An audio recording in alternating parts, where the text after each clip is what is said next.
Welcome to episode 17 of The World This Week, Playing with Fire. This week, the U.S. says the Iran war is over, but it continues to fire. Whose victory day is it? And are we already in a world war? I'm Joe Lauria, the editor-in-chief of Consortium News.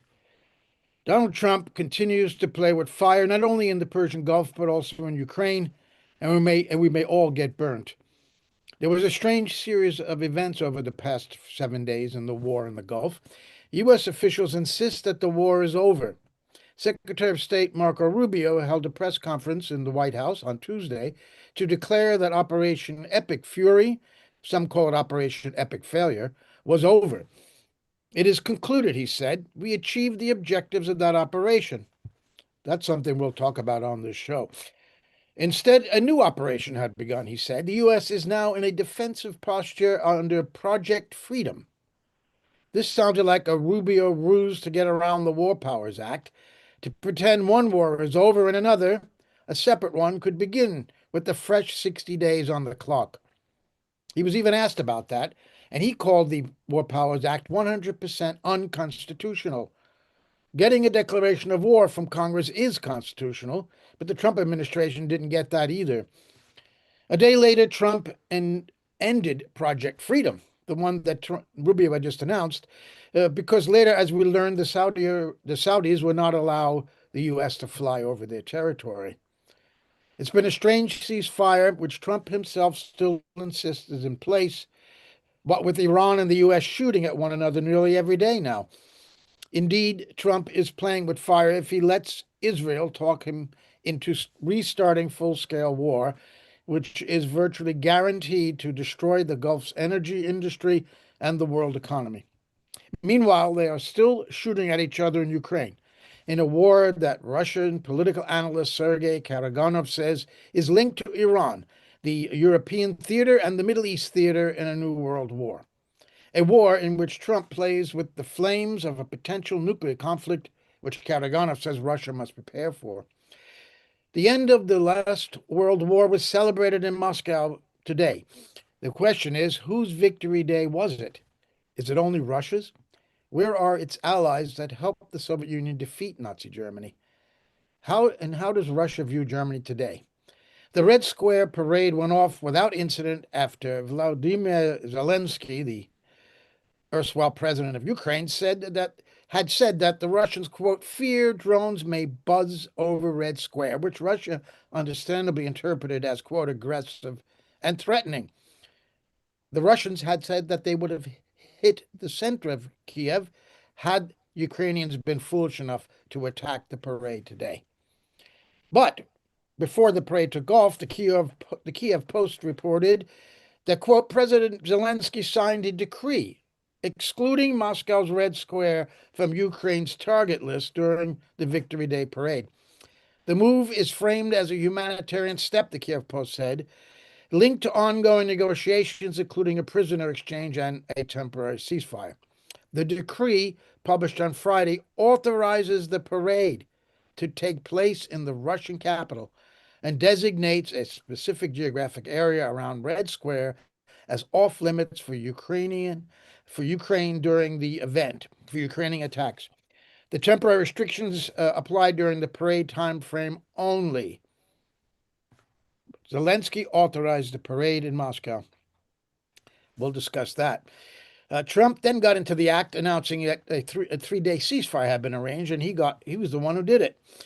Meanwhile, the European Council President Antonio Costa said he thought there was potential, quote, for the EU to negotiate with Moscow to end the war, and he said Zelensky backed this idea. Quote, I'm talking with the EU's 27 national leaders to see the best way to organize ourselves and to identify what we need effectively to discuss with Russia when it comes to the right moment to do this, he told the Financial Times on Thursday. Quote, we cannot change the geography. We are in Europe. We are neighbors of Russia.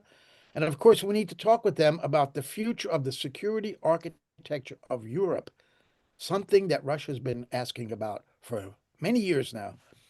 Is this a real diplomatic opening to even mention the security architecture of Europe, or is just another illusion? To talk about all of this, we have Ray McGovern, former CIA analyst on Russia and the Soviet Union, a briefer of presidents, and Scott Ritter, former counterintelligence officer for the U.S. Marines and a chief weapons inspector for the United Nations. Scott and Ray, thank you, and welcome back to the world this week. Scott, help us understand. We're going to talk about Iran first and then Russia. Help us to understand where we are because this entire administration, including Rubio, seems to have gone mad now about Iran.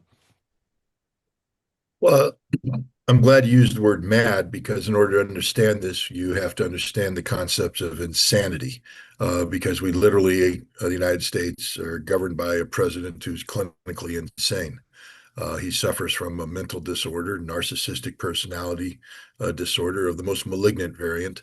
Um, if he were in the state of New York, he would be judged to be antisocial and a threat to society and could be subjected to involuntary confinement. And I'm not being facetious here. I'm being dead serious. This man is mentally ill. It's and you know the disease is obvious to everybody who follows his social media postings, who follows his the wide variances in his behavior, his statements. The antisocial aspect is obvious in the threatening of the destruction of an entire nation, an entire people, entire civilization. This is a sick man, a mentally ill man. Normal people don't talk like this. And he's supposed to be the president, commander in chief, the chief executive of the most powerful nation in the world. Um, so here we are. The most powerful nation in the world has suffered an embarrassing setback in Iran. We went to war thinking it was going to be a relatively easy conquest, that we could topple the regime and there install a regime that would then allow us to roll up Iran's ballistic missile capabilities and nuclear program with little or no problems. And in doing so, we would redefine the global architecture. I mean, this was the other byproduct of it. Everybody talks about the Israeli aspect of this conflict. And yes, we know that Benjamin Netanyahu and the Mossad chief helped foist this war on Donald Trump. But there's a larger architecture here that dates back to the national security strategy of the United States, and that is to, fundamentally weaken China to be able to contain China's expansion and roll back China's progress in the Pacific and elsewhere. And a key aspect of this is China's, vulnerability to energy, having energy constraints. So the United States have been, seeking to indirectly impact this through secondary sanctions of Chinese refineries and businesses that buy Russian oil and Iranian oil. And now, the idea was to take Iran off the board after taking Venezuela off the board and create huge problems for China that Trump would then be able to exploit during a visit with Xi Jinping, where he would hold all the cards. Um, and we can't forget that. Everybody focuses on, the Israeli aspect, but this was also about American dreams of global hegemony and dominance of the Chinese. All of this has come crashing down. The president had to cancel his first visit to China. He's now ostensibly heading to China in the near future to talk about what? He holds no cards. There's no advantages. The Chinese have told him to pound sand.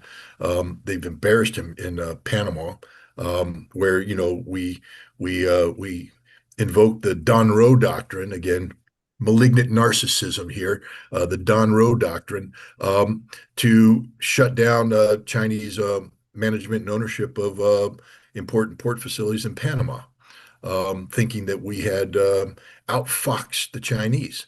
The Chinese turned around and said any company that does business in these ports will not be allowed to do business in China. Nobody's doing business in those ports, and the United States doesn't know what to do about that. And now the Chinese have also told their oil refineries that have been threatened with secondary sanctions to ignore them, that anybody who sanctions China's oil companies will be subject to counter sanctions. China is punching back. So we have an administration that isn't just seeing, regional, goals and objectives go down in flames, but global goals and objectives. And now we bring to the ultimate thing domestically or at home. This president is about to have his entire administration, his legacy wiped off.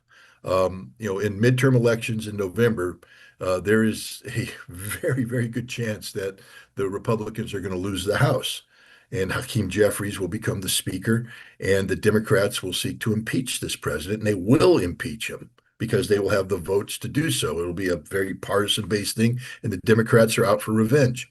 But the question now is, besides simply paralyzing the Trump administration's remaining 2 years, can they win the Senate?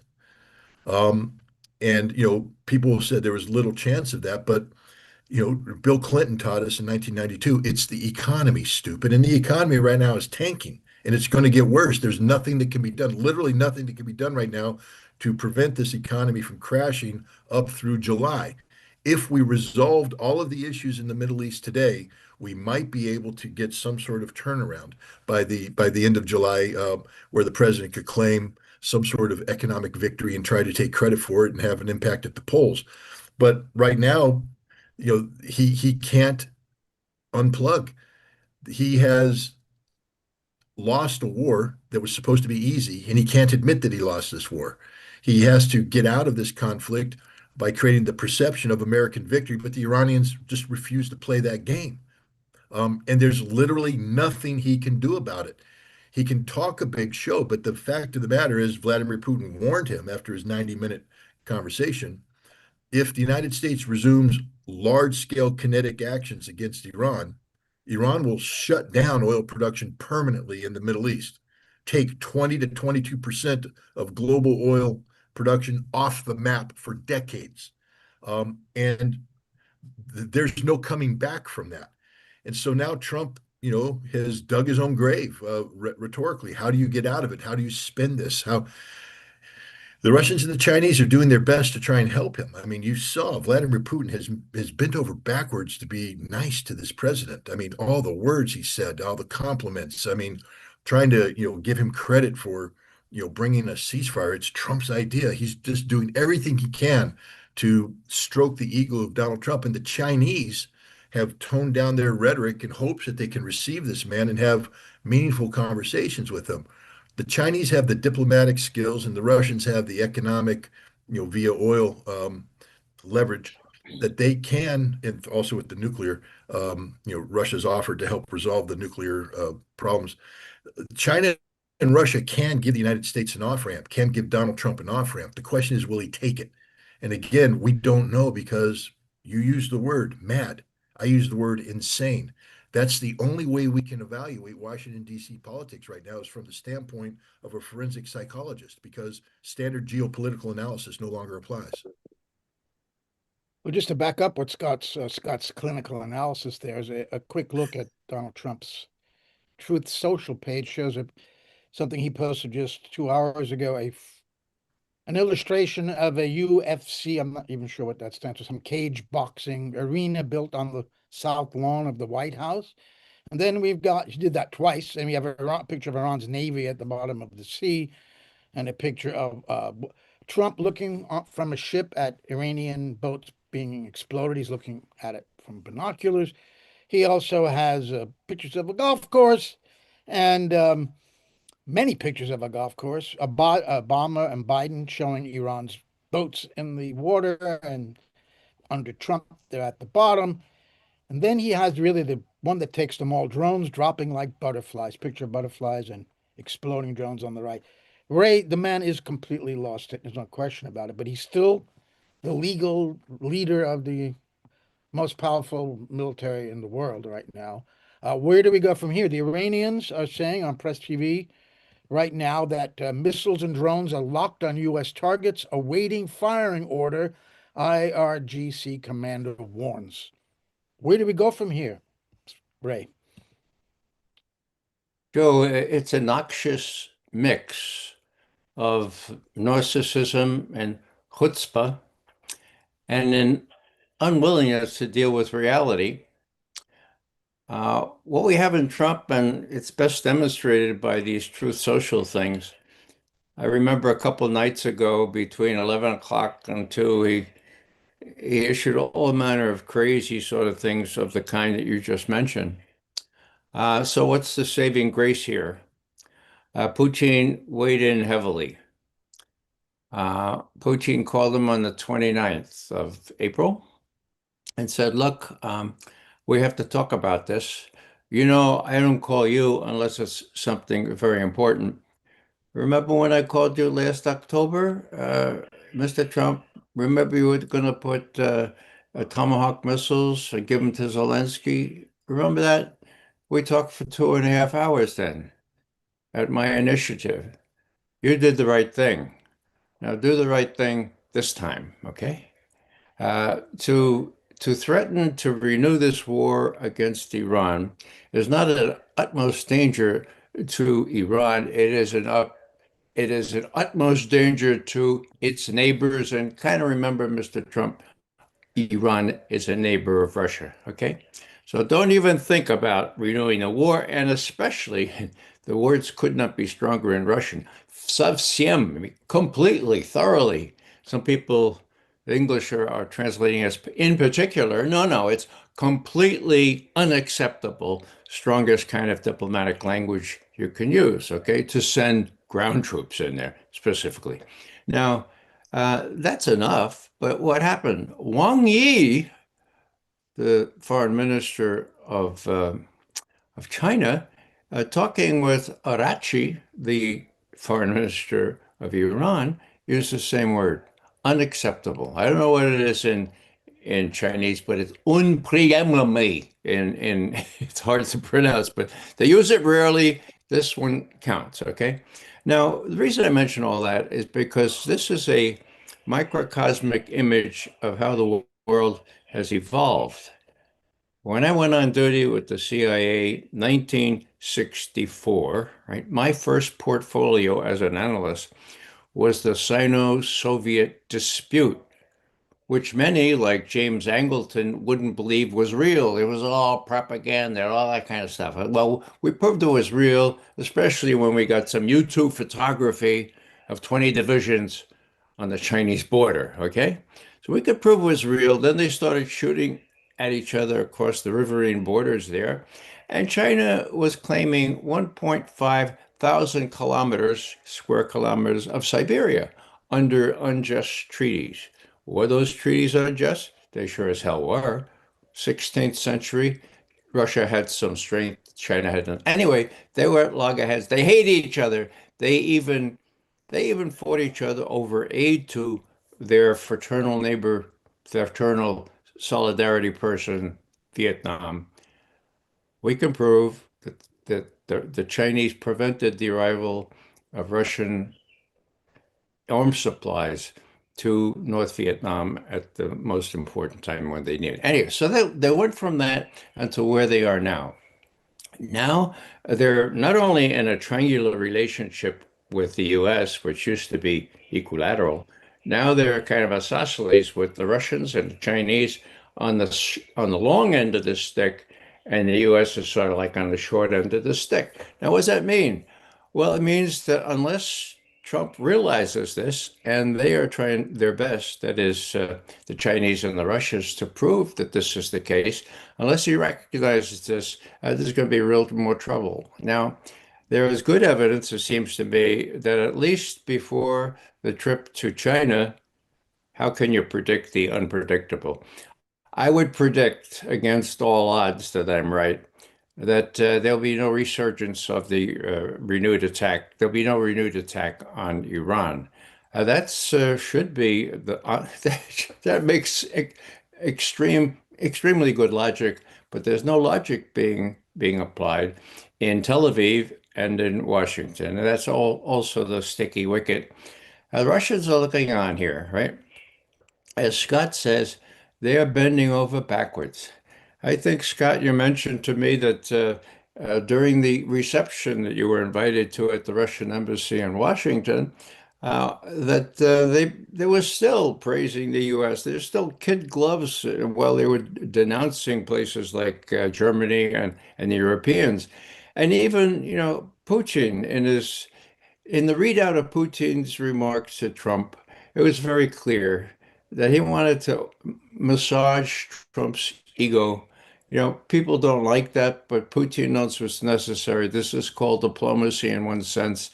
I'm so glad you dodged that bullet, Mr. President. I'm so glad that your wife is doing this wonderful work rejoining families. And finally, at the end of that readout, it's clear that the Ushakov, who gives the readout, it says now the both sides agreed that with respect to Ukraine, uh, Zelensky is the fly. Well, you say fly on the orange. Zelensky is the problem, okay, and his supporters. Europe is the problem.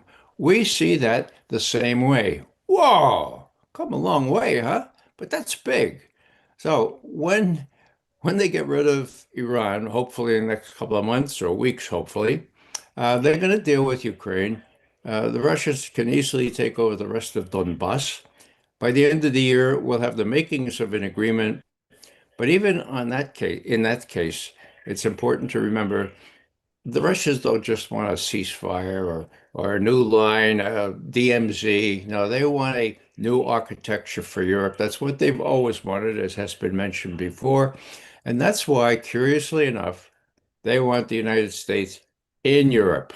Oh my God, just saying that makes me feel strange. I mean, the whole idea was like Fiona Hill said, 5 years ago, a New York Times op-ed, guest op-ed.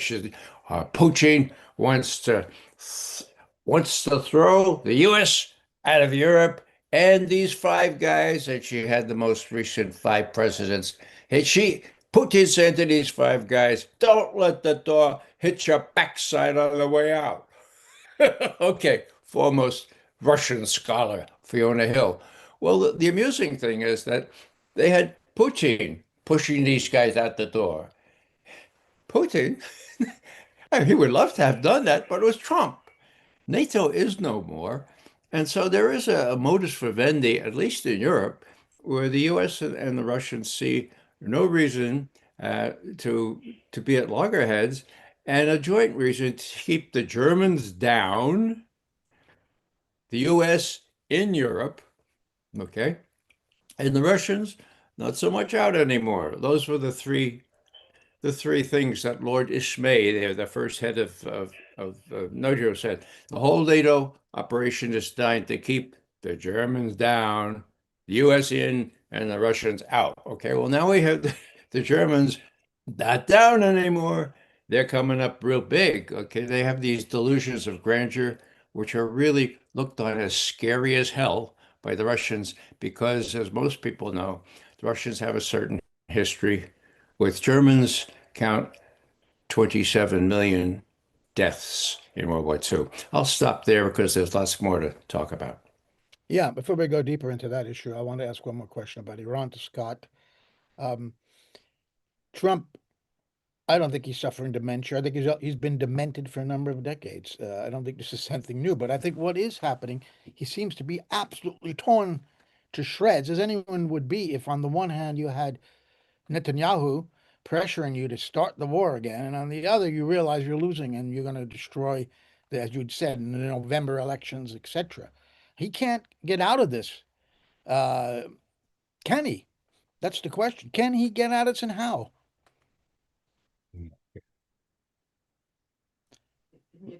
Scott? Scott, we can't hear you. Yeah. There we go. Thank We you. have to throw the geopolitical playbook out the window.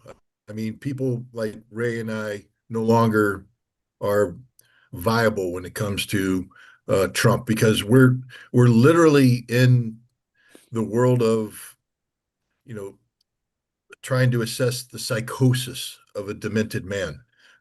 He's at war with himself. On the one hand, there are periods of time where it's clear to him that his legacy is going away, that his political viability is disappearing, um, and therefore there's the need, the recognition to bring this conflict to an end, so he can have the possibility of preserving as much of his legacy as possible by ensuring the Senate doesn't become conviction capable. That's literally the best Trump can hope for in November, is a conviction incapable Senate, because he's going to lose the House and they will impeach him. It's guaranteed. And so, he's looking at everything his egomania has sought to build over the years go away. And then there's the Trump that simply cannot accept not winning. I mean, this has been his persona for forever. I mean, this is, of course, the persona of of an egomaniac, of a narcissist. You can't lose. You're not allowed to lose. And so the moment he realizes that he will have to spin defeat to preserve his legacy, the other half of his brain kicks in and says, "No, I can't lose. Destroy everything." Boom. The problem is he can't back up the destroy everything rhetoric. We have this people need to understand how weak we are, how fundamentally weak we are. Um, we have no ability to meaningfully project viable military power into Iran. Are we able to blow up empty buildings? Yes, we've shown we have a proclivity for doing that. Are we able to blow up targets that are militarily meaningful? No. Trump, got out there again, just showing that this man will say anything he's told that fits his cult of personality centric, global view. So somebody came up to him and said, some Israeli numbers, which even the Israelis don't believe. 18% of the missiles are left. New York Times came out and said, nah, we got 70 and 75. That's from the CIA. Aragchi came out and said, y'all are wrong. We got 120%. Because Aragchi is making the point that no ballistic missile production has been destroyed. It's all underground. And in the intervening time, Iran not only uh, reconstituted its missile force, but has expanded its missile force. So while we are weaker today, having depleted the totality of our on hand stocks of standoff precision guided munitions, the Iranians are stronger, and the missiles they're building are the most modern variants. So if we resume, attacking Iran, they have the capacity to, destroy not only the American military installations, which again, mainstream media is finally picking up on that, but they will eradicate the energy production capacity of the entire Middle East. They will take the United Arab Emirates off the map and maybe Bahrain and, you anybody else they want to. So, and Trump recognizes this. I mean, even when he knows he can't bomb because his military is telling him, we can't do this. Hegseth is another, again, literally mentally ill individual. I mean, Hegseth wouldn't pass a standard military psychological review at this point in time. He would be relieved for cause from any military assignment he had because of his behavior. And yet now he's the Secretary of Defense slash Secretary of War because he's demented and he wants to be something that he's not. But we we are in a very dangerous situation right now because this president doesn't know how to say no. Um, we could get out of this war today. I've said, they'll never make this possible. You make me the negotiator for the United States, and I will deliver Donald Trump a political victory. That's 100% guarantee. I'll be able to have Donald Trump say that he got a nuclear deal that Barack Obama never did. He promised a better deal, and here's the better deal. He can spin that all he wants. And I can get Donald Trump to say that he has resolved a 50-year problem, the Strait of Hormuz, that was always going to be a problem. But now, because of his intervention, we broke the paradigm that had to be broken. And we have now put in a situation that will allow traffic to flow freely forever. These are things that can be done today that the Iranians would find acceptable because they don't care how we spin it. They'll just make a Lego meme that embarrasses us. Um, but they don't care if Donald Trump wants to take credit for something. All the Iranians care about is the actual results, the preservation of sovereignty and preservation of their capabilities. They're not going to give up nuclear enrichment. They're not going to give up ballistic missiles. They're not going to give up their ability to choke the death out of an entire region that's been seeking the destruction of Iran now for 50 years. People tend to forget that. Why why did they attack the United Arab Emirates? Well, because the United Arab Emirates were providing a base to the United States to spy against Iran and attack Iran and participated in the attacks. The United Arab Emirates is a party to the conflict. So is Kuwait. So is Bahrain. So is Qatar. So is Saudi Arabia. This is why they were attacked. They're not innocent parties. They're not. These aren't victims. They're perpetrators. Um, and Iran isn't going to, you know, allow the perpetrators to regain or to gain that which they were unable to gain during combat. Iran won this war, and Iran gets the fruits. But ultimately, what Iran wants is strategic stability and economic prosperity. They want the sanctions lifted, and they want to be able to do trade like a normal nation. That's all they want. And they got that more or less with the Obama nuclear deal, which, by the way, was working. The IAEA said so repeatedly. And of course, Yeah. Obama got that by practicing a thing called diplomacy with China and Russia. I mean, they had to be brought in, and can imagine what could be done if you talk to those countries. Um, there's a failure of the U.S. system to remove a guy like Hegseth and the president.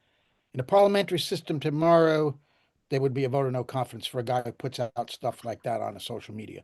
As George Galloway says, the men in the white coats will be coming to number 10 the next day. But in the US system, it's very, very difficult to remove the leader who's not only the head of government, but the head of state as well. I think a dangerous combination of power.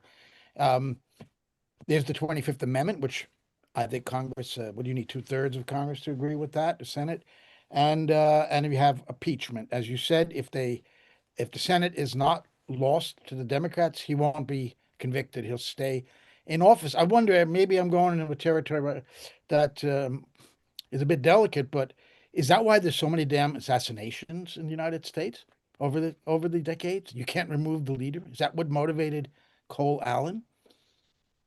That's Well, an I don't inter know. I think we have to look at gun violence in America too. That I mean, we go back to the old West and let's take it out in the streets and shoot it out and all that stuff. I think we have more fundamental problems in America: an addiction to violence, an addiction to guns, the availability of guns that make assassinations problem. But I also agree that, when you don't provide, I'm an old hazmat guy, and we when we talked about rail cars or tanker trucks, you have the pressure valves so that if there's an emergency, you have pressure relief valve. In the parliamentary system, a vote of no confidence is a pressure relief valve. It allows for you to regulate the political dynamite. In the United States, we have elections every 2 years, national elections every 4 years. And in the meantime, you don't have anything. So what's the recourse of the people when you have a mentally ill president? What's the recourse of the people? If the 25th Amendment isn't going to be invoked, what's the recourse of the people? And there is none. So that does lead to frustration that then can manifest itself in political violence. But no, you know, um, unfortunately, we're a nation where people tend to pick up a gun and shoot people when they're unhappy. Let me interject here, having to do with the Hegseth and so forth. Uh, Given these circumstances, we can't get rid of Hegseth until the midterms. But what bothers me is I don't know if there's going to be any midterms. Hegseth was asked directly just last week, will you employ the National Guard before the midterms, or will you undertake not to do that unless there was a real reason for it? Wouldn't answer it. Now, I don't think this is being over suspicious, but I'm trying to figure out why Trump feels it okay to endanger his political future by doing the things that he's doing, not only in the Middle East, where Israel is becoming less and less popular in our country, but also, I mean, why would you pick a fight with the Pope, for God's sake? I mean, most Catholics, to my regret, voted for Trump. 55% of them voted for Trump last night. Why would he? Does he not care? Does he not give a rat's patootie about the midterm elections? Is he going to get Hegseth to put the National Guard and maybe ICE under Homeland Security to make sure that these elections are the way they come out? I don't know, but I think that's a big danger. So I would just like to point out that there has to be some reason other than irrationality, or maybe there isn't, why Trump doesn't seem to give much care about the midterms. The more so since, I mean, CIA probably told them before the war that the Gulf of Hormuz would likely be shut, and we have some evidence that that indeed was the case. Was it Joe Kent that released that? Yeah, we told them. So this, I don't give a rat's ass business about how do you explain that? Well, maybe it's just kind of insanity. There's one other point I'd like to make, and that is a broader point that most of our viewers know, but it's worth reiterating. This goes back to 1967 when the Israelis tried to create a greater Israel by their war, making believe that the Egyptians were a threat when they weren't. Okay? Long story short, they occupied territories. Okay? And the UN dealt with this, unanimously saying they had to withdraw from the occupied territories. November 1967, if memory serves. Okay? Have they withdrawn from the occupied territories? No, they left the Sinai because that was no man's land. But Gaza, parts of Lebanon, Syria, the West Bank, no, they're still occupied territories. Now, do the Palestinians who are really suffering under this have any friends? Well, they're Arabs, they're Muslim. Oh, they have some rich friends. Oh, yeah, they have rich friends in the Gulf that don't give a rat's patootie about the Palestinians. Now, does anybody care? Oh, it turns out that the Iranians Yeah. do. The Iranians care about the Palestinians. They care about all the Muslims. Okay, and so what are they doing? They are trying to create this, and they have created it, this arc or this axis, if you will, of resistance. Oh, resistance. Resistance to what? Resistance to the occupation.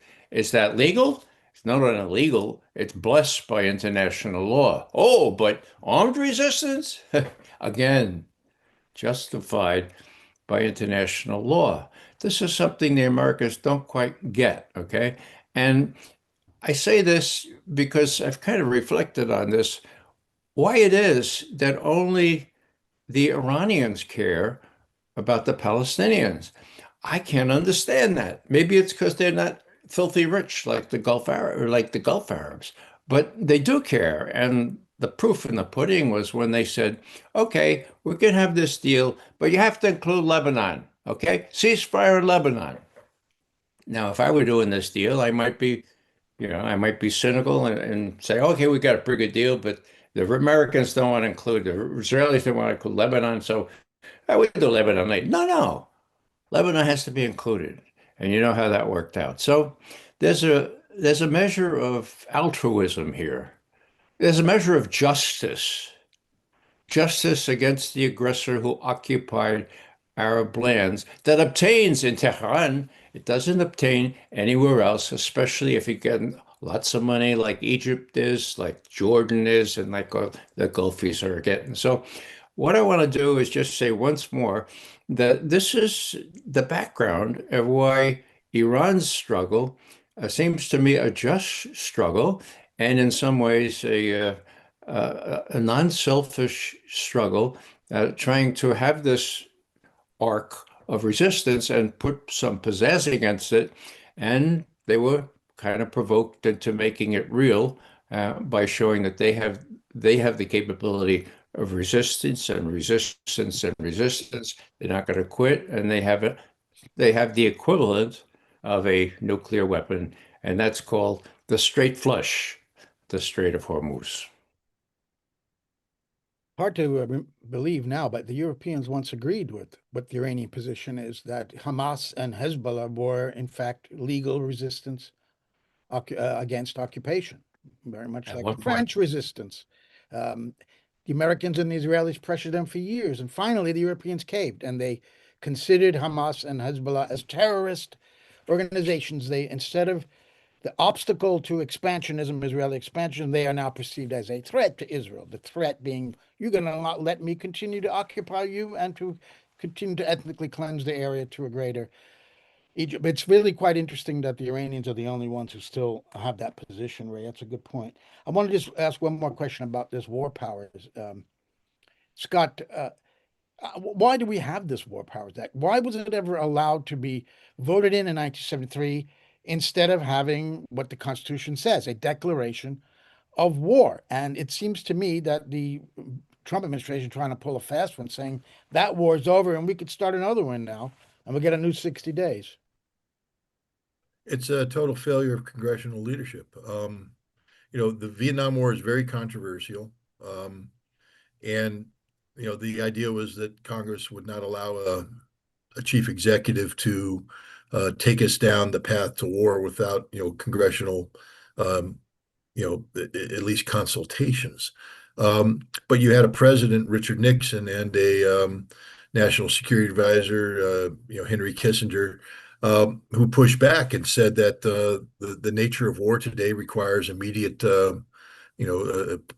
intervention, that we can't be held hostage to the archaic processes of congressional, you know, uh, consideration. And so the compromise was that Congress punted and basically gave the president unlimited powers to go to war. Um, and then they put in these timelines, which are just artificial in the extreme, because we know that, once you go to war, once you commit, it's politically impossible to decommit. Congress isn't going to, while we're hooking and jabbing, while we have troops on the ground, Congress isn't going to defund them. Um, and then the president has, what, it's 108. I mean, it's like 90 days, but then 180 days. I mean, most it's just stupid. It means Congress has no role whatsoever. And the reporting requirements are a joke. It just requires the president to come in and explain, why he did this, what the imminent threat was, et cetera. Um, but it means that Congress gets to pretend that they have a role, but they don't have any role. It's why there are no checks and balances when it comes to the abuse of executive authority in America today. War powers are the greatest powers a president has, and it impacts everything, because now when you have the president able to make the decision about pulling the trigger without congressional consultation, it means that the president has his vote is more relevant when it comes to what constitutes the military. Because if Congress isn't going to be consulted before going to war, Congress shouldn't be consulted before building the weapons. And so we have a defense procurement process now that is almost totally controlled by the executive. To the extent that Congress is involved, it's only the politicization of the financing, meaning how do we spread load the profiteering into congressional districts so that I profit from this. There's nobody in Congress today, that has. Let's just say there's no politically viable element in Congress that has the ability to put the brakes to stupid defense expenditures. Congress has created some automatic things. I mean, because it became politically impossible to allow the defense industry to come in and low bid on purpose, and then rebid, and you see, you pass a budget for $5 billion, and then within 6 months, they come back and say, well, now it's going to be $8 billion. Congress said, all right, we'll give you that more money. Then they come back and say, well, it's going to be $12 billion. And they just keep going, rolling this thing up. And so finally Congress put in some automatic brakes, because you see, they have to be automatic, because otherwise Congress doesn't have, no one has the courage in Congress to actually vote for something, put their name on something, especially when it deals with money and defense. So it has to be an automatic putting the block on. Look at the Sentinel missile program, the new ICBM. I've said all along that this is $1 trillion system. They keep saying, no, it's only going to be $174 billion. It's a $1 trillion system or more if it was to be done. They funded it, and then it got over 50% of the budget increase. So they put an automatic stop, an automatic review.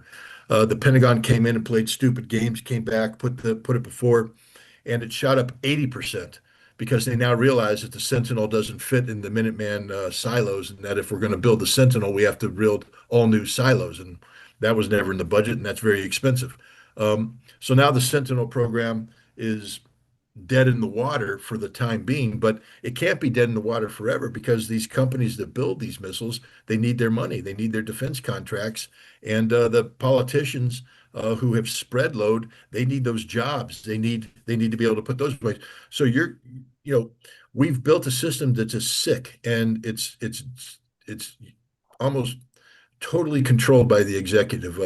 Congress, there are no more real viable checks and balances of how we go to war and how we fund war and how we prepare for war.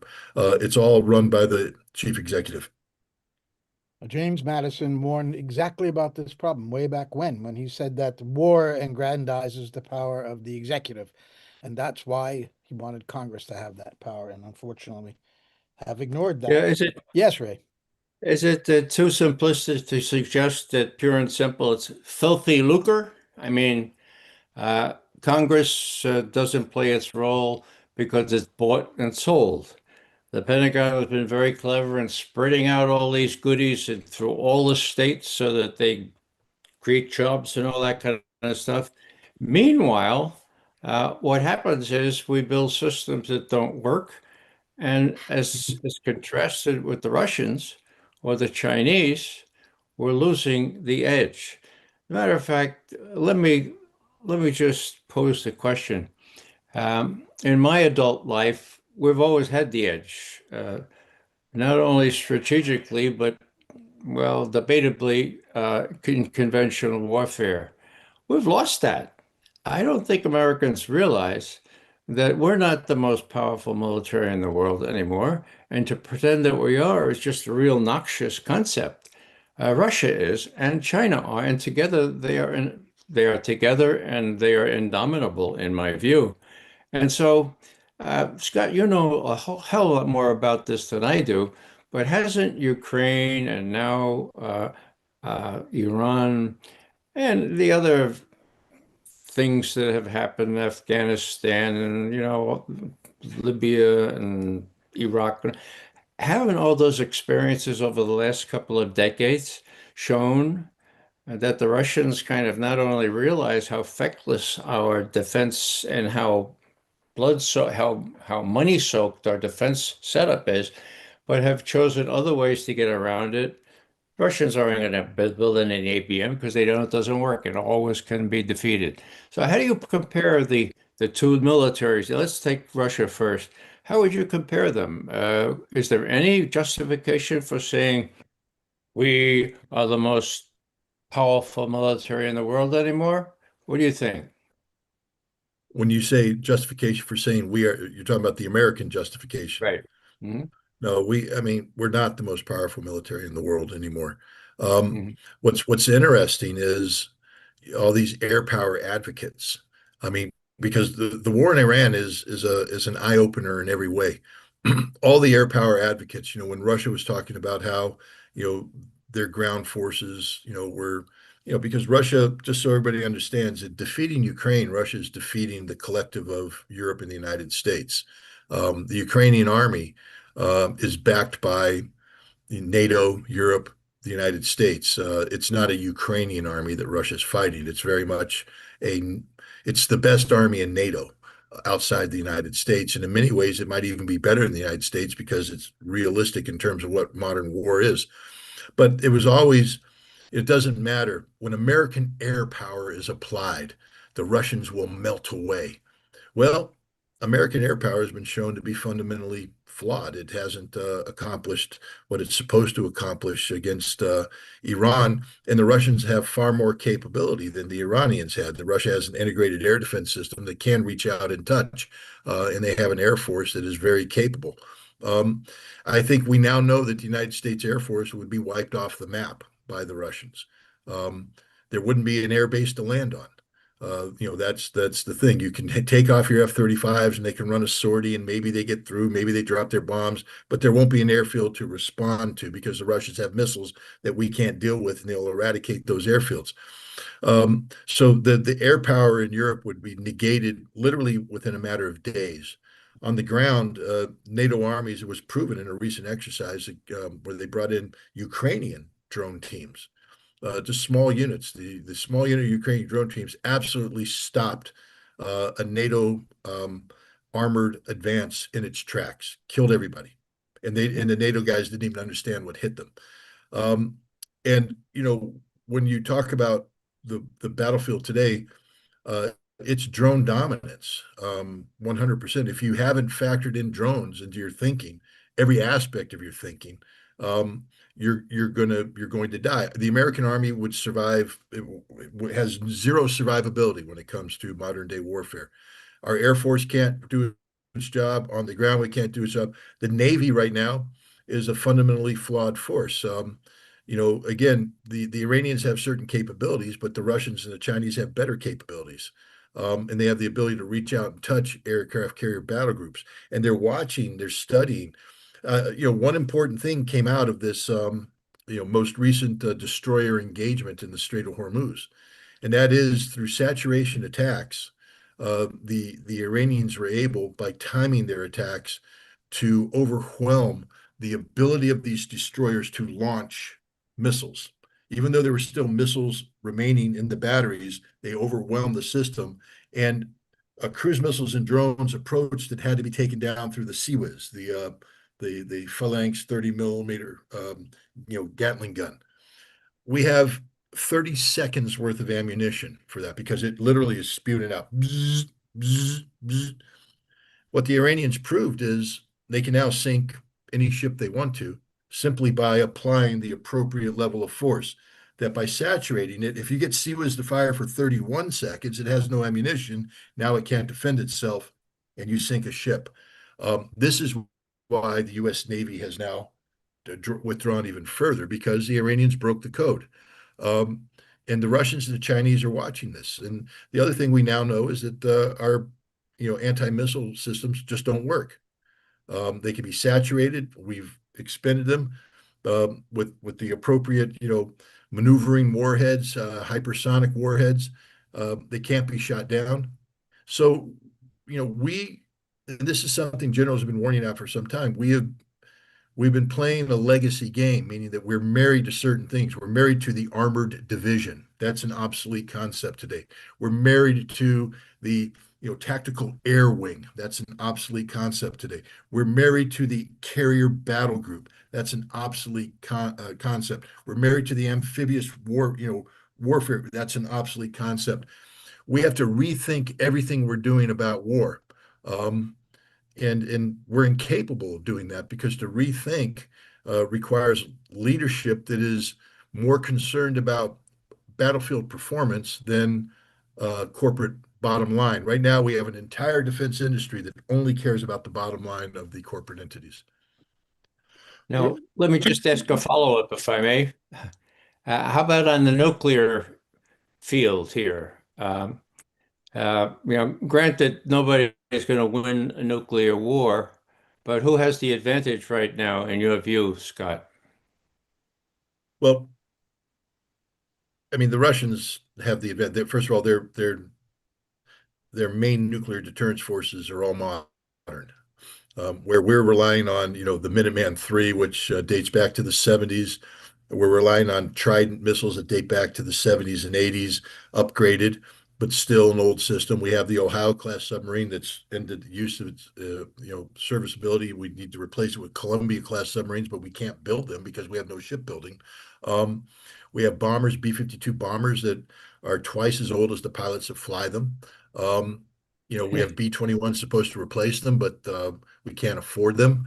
Meanwhile, the Russians, they have all brand new missiles, and they're building even more new missiles.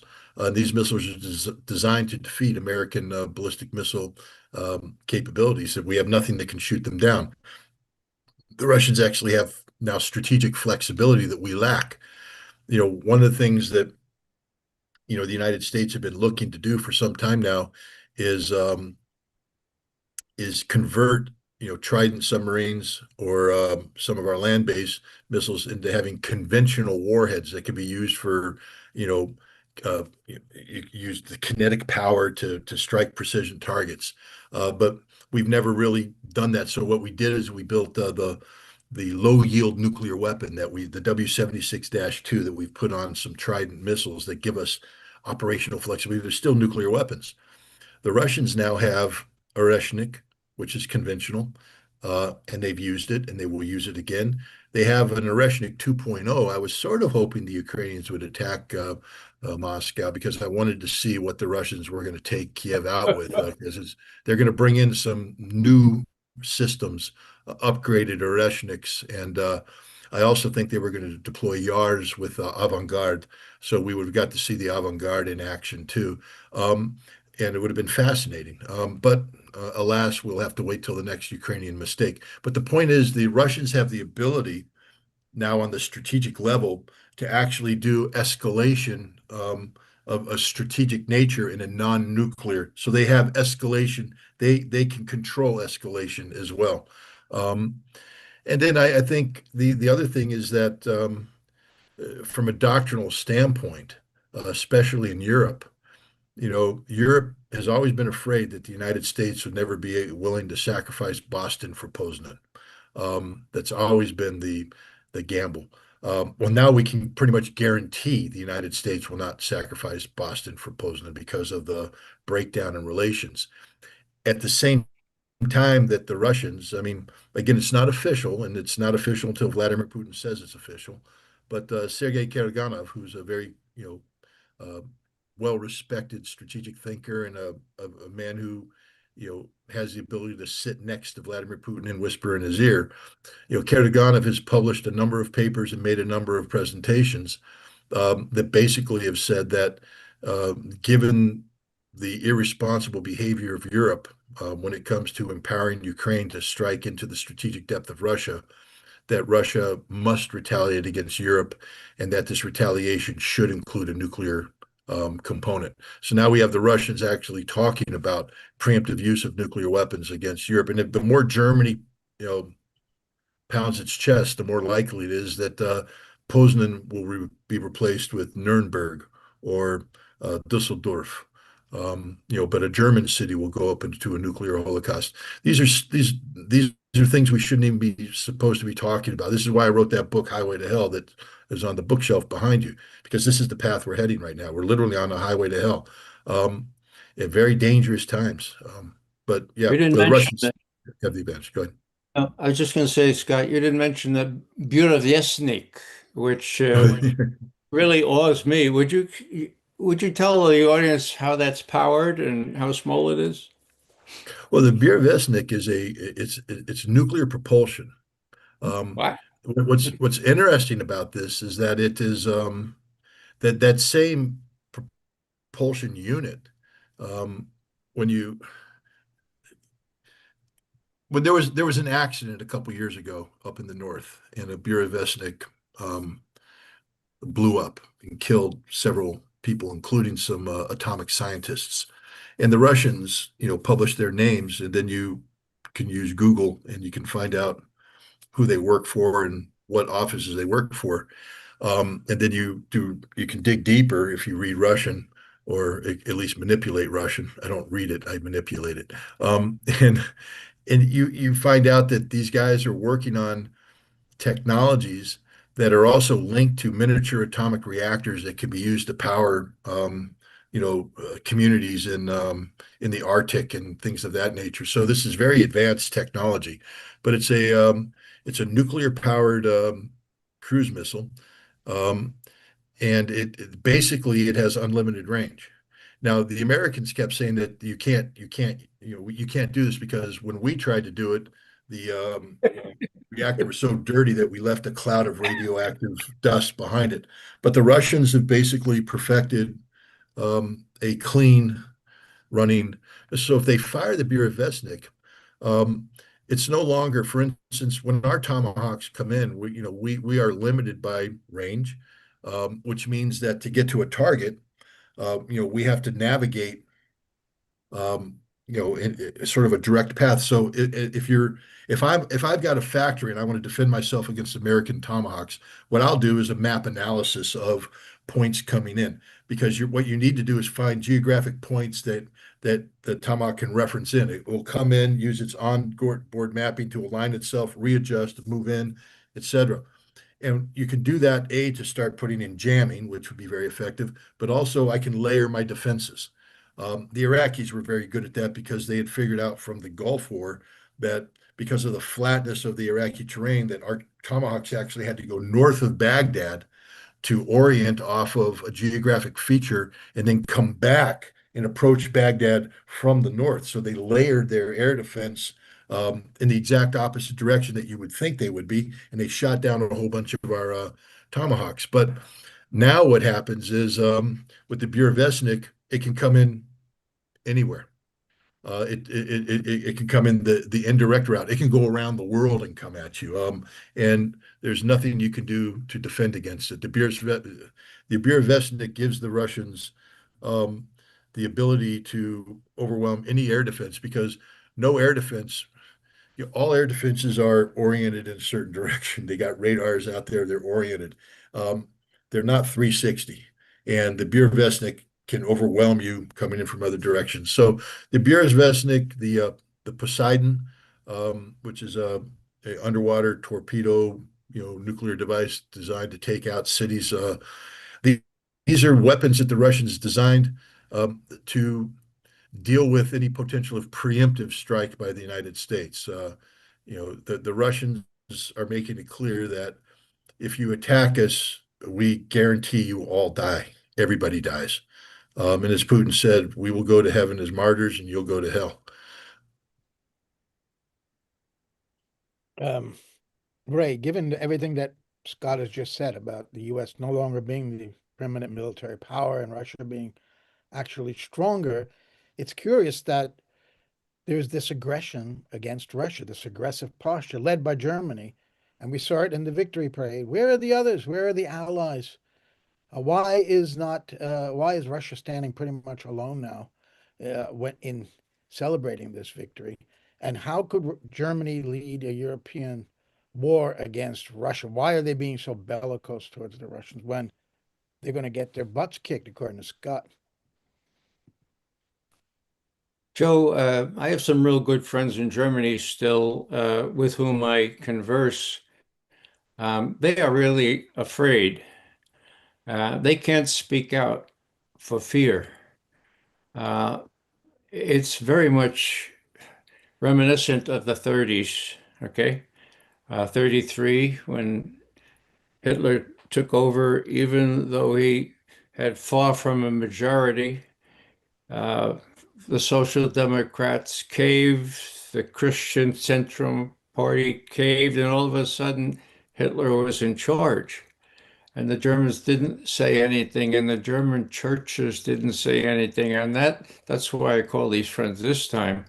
The evangelical Lutheran and the Catholic churches are supporting what Mounts and the others are saying. Instead of saying, hey, this happened last time and the church didn't speak out, what they're saying is, oh, we have to train more chaplains because, oh, it's just, so if I'm Putin, or if I'm Belousov, the defense minister, I'm looking at this stuff and I say, my God, didn't I see this movie before? And that was a lot of what Medvedev said in that incredibly long article. Look, we're not going to let this happen again. We know what happened last time when the Nazis invaded Russia, and now they're making the same sort of sound. So whether it's ever going to happen, it's real enough in the Russian perspective, and that's what they have to guard against. Now, they have been very, very direct in accusing Merz. The saving grace may be that Merz himself is in trouble. The AfD, whatever you think of that party, has the majority already. They'll be winning more majorities in the state elections this year. Merz may not, he's very unpopular. I think his approval rating is about 18%. So he and the likes of Macron and Starmer are not long for this world, in my view. So the Russians do play a long game. but they still worried as hell about, and that came through in Putin's speech today. It comes through anytime they celebrate, and that's kind of a dubious word here. How do you celebrate 27 million people killed in your country by the Nazis during World War II? How do you celebrate when the Allies that deserve part of the credit for defeating the Nazis won't up to the fact that you, the Russians, helped out, my God, bore the brunt of the struggle. Did we help? Yeah, of course we helped. How do you figure when the foreign policy advisor for the EU says, huh, I just, the Chinese and the Russians helped defeat Germany in World War II? That's news to me. She said that. So we're in a generational thing here. I'm of an older generation, and maybe that gives me a different perspective. The younger generation, they're not really educated on these things. That's why Putin at every step. Now, if you watched him laying a wreath at the unknown soldier, I mean, maybe he can fake it, okay? Uh, I don't think so. He was moved. Not only that, but in going down the line here, all the people were with him. Some of them foreign dignitaries. So all I'm saying here is that when Putin says, as he did 5 years ago, uh, why do I have a lump rising in my throat when I think of 1941 when the Nazis came into Russia? Well, I do, and we all do. And I think that Belousov and all those people that were on Red Square today had a remembrance of what happened, and they're not going to let it happen again. And the saving grace is that, in my view, Putin is the diplomat par excellence. He faces a mercurial, unpredictable narcissist on the other side of the ocean. He's going to smooth his relations with him. He's going to not provoke him. Well, he knows he has the upper hand. He's not going to listen to people who say you should zap this guy or should you. I think he's going to proceed as cautiously as he does, as he has so far in Ukraine. And the thing that really got him, of course, was when Zelensky says, "Oh, so you're going to have a big celebration on the 9th of May, huh? Well, watch what happens because we got these drones and stuff." That's when, the readout now from Ushakov is that Putin on the 29th of April also told the president, look, if you have any influence with this crazy guy in Kiev, make sure he doesn't even try this. And the charade that happened afterwards. So ceasefire here, ceasefire there.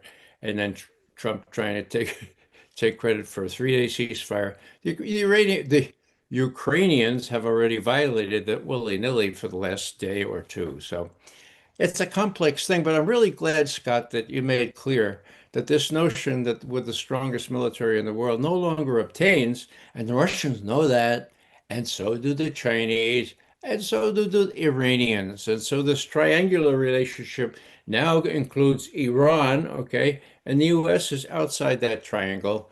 They have to deal with this triangle, and it's hardened. It's iron in nature, and the Russians and the Chinese are not going to let Iran fall.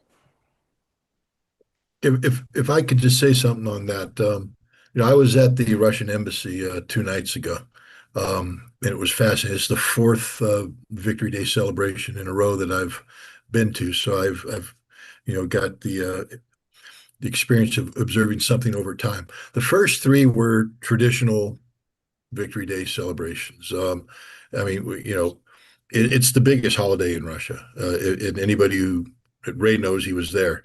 And it's a serious holiday. It's not a propaganda exercise. It's not, Putin doing this for his own, but the entire nation is caught up in this. It's amazing. It's actually quite amazing to watch.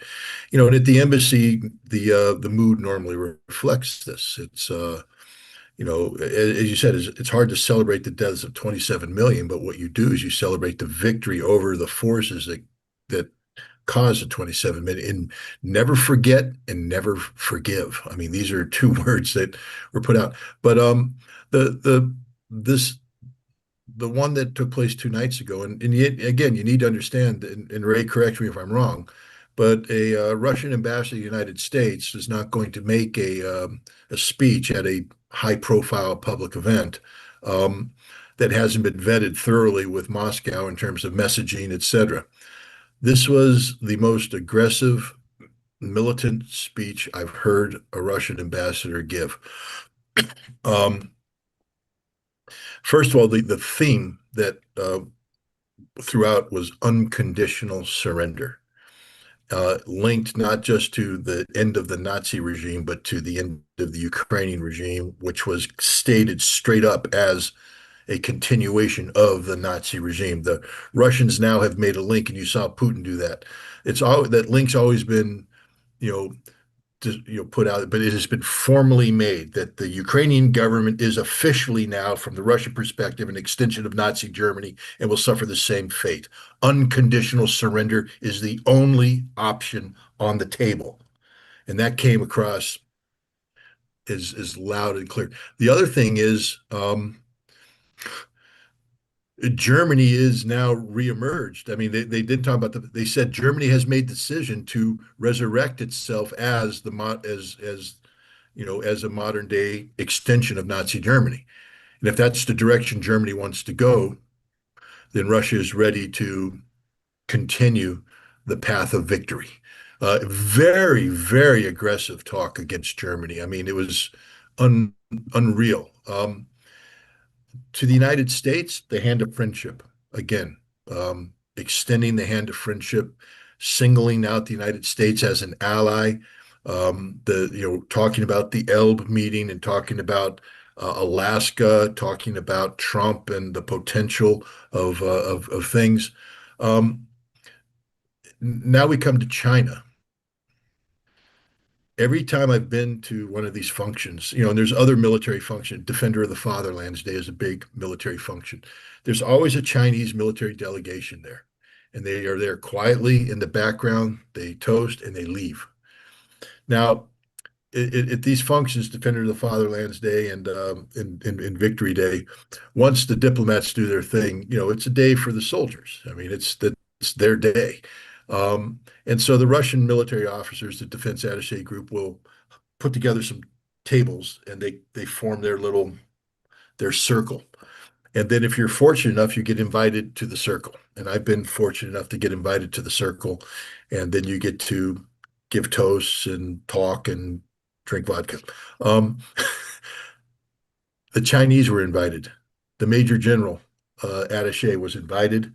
One of the themes that the ambassador brought out is he raised to equivalent status of the defeat of Nazi Germany, the defeat of Imperial Japan.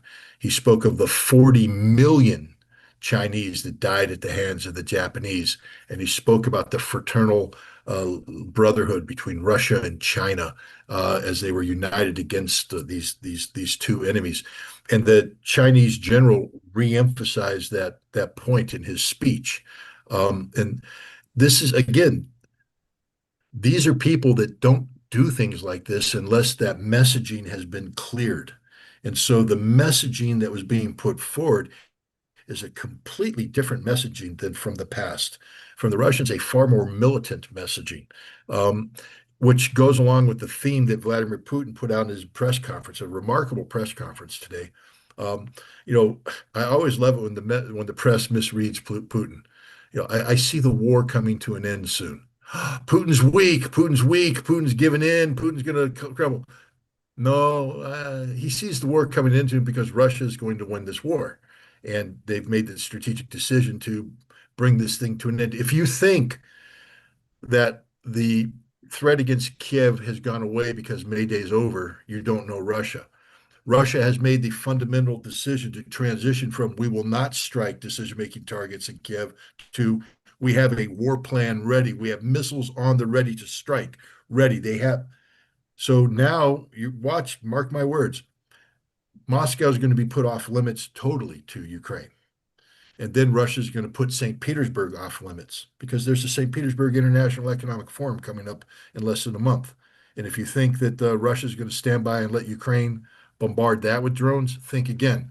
And Russia's pushing back. They're going to redefine the boundaries of Ukrainian potential. And again, if you read Medvedev's remarkable essay, Europe is on notice that if you continue to provide corridors in the Baltics to allow these drones to strike Russia, you will be struck as well. So this war is coming to an end, but it also shows that the Russians and the Chinese now, in making common cause over Victory Day, are also putting the United States on notice. And this is a big move by China because this wouldn't happen because the Chinese are very pragmatic, very cautious. The Chinese now are aligned with the Russians um, in opposing, um, Japan, which means they're no longer afraid of the United States. And this comes back to what we talked about earlier, Joe, about the decline of American military prowess. Iran has destroyed the reputation of the United States.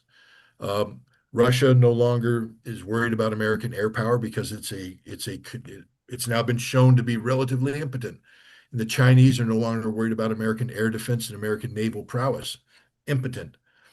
Pete Hegseth is bragging about the American Navy. We produce 5 ships a year. The Chinese Navy produces 200, 300, 400 ships a year. I mean, we'll never match that. So, anyways, I just thought this, I'm an observer, and what I observed at the Victory Day celebration at the Russian embassy was a radical transformation in terms of theme and participation. One more question. The U.S. representatives there at the Russian embassy in Washington, how did they react to all this? The U.S. press representatives, there was no No, U.S. press. no, U.S. official representatives from the There was State no Department. official U.S. representatives. There were no Oh, official. No, it's an embarrassment, an absolute embarrassment, to have the United States humiliate itself in this fashion. yeah. No one from Ray's old agency was there. Well, we They can't had talk me. about that. No, I'm We joking. can't, we can't talk about Many that. Russians Sorry. probably view me as that, but I don't know. I don't know. I mean, I'm sure the CIA is, there's somebody there who reports back to the CIA, but I don't think the Russians care. First of all, nothing secret is happening. It's if you know anything about the cocktail circuit, the embassy functions are cocktail circuit, which means that's where you're supposed to go and have conversations. That's where you're supposed to say things. You're supposed to send signals, and the other side is supposed to receive the signals, and there's a dance going on. Well, I tell you, the Russians and the Chinese, in my opinion, laid their music out and said, "This is the new score. This is the new movie. You thought we were playing, the old music. No, this is all new music. This is the direction we're going." I certainly hope we had someone there who was listening and can report back because this was, as far as cocktail circuit events go, this was one of the most important ones you could have attended. Well, The, they the, know now by virtue. They know now because they always watch this, Scott. And I was going at this indirectly. You had told me there were no U.S. people there. Never are any U.S. officials at these celebrations. I was going to say something else here, but it escapes me. Joe, I'm sorry for keeping interrupting. no, it's free for all. That's where we like it here. But there was going to be somebody at Fort Meade getting the signals that you were talking about, Scott. So they should know. They should know what was going on there. This I want to go a little bit into the history if I can, since this is a very in-depth program, and you guys are very kind to stay as long as you do. That article by Medvedev that was published on Thursday on RT, and I sent to you guys early Friday morning. So you both studied that. That goes into a lot of history, and I want to get into a little bit of that because I'm curious why this has reemerged in Germany now. This overt remilitarization, first of all, which both Japan and Germany, that was off the table for so long that Germany would never get involved. They wouldn't send a peacekeeper to a UN mission that had a gun in their hands 20, 30 years ago. And now we're talking about German remilitarization. Where did this come from? Because from the end of the war, there was, of course, Operation Paperclip when the U.S. brought a lot of people, Germans, scientists, whatnot, to the United States. Von Braun being the most famous, of course, who helped with the NASA program. But more importantly, is inside Germany itself, maybe not so well known to American audiences, how many former Nazis were not hung, but were not even denazified, but were rehabilitated. A Minister of Interior, Friedrich Zimmermann, was a Nazi, and he was the Minister of Interior from 1982 to 89. There was a president of West Germany from 74 to 79, Walter Scheel. He was a Nazi.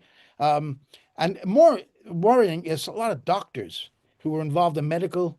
I have a whole list here. It's very easy to find online. A whole list of doctors involved in medical experimentation who went on to resume their practices, their medical practices. Many, many doctors. We also had a period of détente, of Willy Brandt, of realpolitik. So there was a strain in Germany, in West Germany, that wanted to really break from that past. What is going on, Ray? Talk about the history and what exactly why is Germany reemerging like this again? What's behind this? Joe, this is no laughing matter, but I'm going to start with a song, okay? I wonder who's kissing her now. It's an old song, people don't remember it. But when Kissinger was president of West Germany, for God's sake, I was like, I wonder what's Kissinger now. He turned out to be a former Nazi, okay? So that's how bad it was. Now, that was when Galen was in charge of the Nazi intelligence Most operation against important, Russia. Ray. Sorry, I forgot Galen. Absolutely. Yeah, He became Reinhard, the head of West German intelligence. Unbelievable. right? Yeah. So he did a great job, and he had all kinds of spies in Rusland, right? In Russia. And so, my God, this guy we have to rehabilitate real quick. And they did. And he brought in all his people that were working as Nazis against the Russians, and they put them up in this nice little place outside of Munich called Pullach, in what they call eventually the Bundesnachrichtendienst, the BND. Okay, now I know it well because I was Verbundungsmann. I was the liaison officer from the director of Central Intelligence to the Auswertung, the analysis division of the BND, back in late 70s. Okay, so there were a lot of them were unreconstructed Nazis, and when Willy Brandt came in, man, they were just, oh, this is bad guy, and yet the operations part of the agency, to their credit, saw that Brandt was the man of the future, and they had personal contact. Every now and then, one of these big guys, Valtin was one of the guys' names. He'd come through the Munich and he'd go see Egon Bahr, go talk to Willy, and so there was a part of the CIA with authorization from the State Department that would schmooze with the Ostpolitik guys. Okay, now the Ostpolitik was sensible. It ended up with the Germans not willing to join the coalition of the willing against Iraq, right? The Germans said this is a bunch of, and so did the French, and so they did. Now, what happened since? Well, Europe has become more weak, more divided, and this past year, of course, it becomes clear that NATO is no more, and so who comes to the fore but the very powerful Germans? Now, they've already made real trade-offs with respect to how they spend their money. I mean, what made Germany a really nice place to live was all the social benefits these people had, the protections that laborers had, and all this kind of stuff. They're taking that away from people now and putting into these industries, defense industries, that are now blooming and just going wild with new money. So uh, I see this as a hopefully transitory thing, but I'm not a Russian. As a Russian, I would have no leeway, no permission to see this as a transitory thing. And that's why we have Medvedev and Putin and Lavrov saying, look, this is nothing to laugh. Okay? I refer back to when I was learning German. I mean, learning Russian. We had a Russian instructor. She was terrific. Moscow, perfect accent, you know. And we would add, she didn't know exactly that laugh required some sort of preposition or something in English. You know? So when we acted up, she would look at us and she said, "Who are you laughing? What are you laughing? This is nothing to laugh." Okay. Well, maybe well, this is nothing to laugh at what the Russians are seeing. And it's become evident in all the things that they're saying. They have the power to prevent it. And most of all, they have the US pretty much on their side at this point because NATO is no more. And the US and NATO without the US is nothing, is near zero. And the other side of that, of course, Germany is something. They're nowhere near what the US was or in the past was. So it's a complicated situation, but meanwhile, the internal feeling there in Germany is so repressive that good friends of mine, people in the churches, people who have been trying to get the churches to say something, are all afraid. Not all afraid. My friends are not afraid, but they can't get any resonance, partly because the bishops themselves are in with, I don't know what do you call them. They're in there making sure they have enough chaplains for the Bundeswehr and all this kind of stuff. So it's very disquieting for the Russians.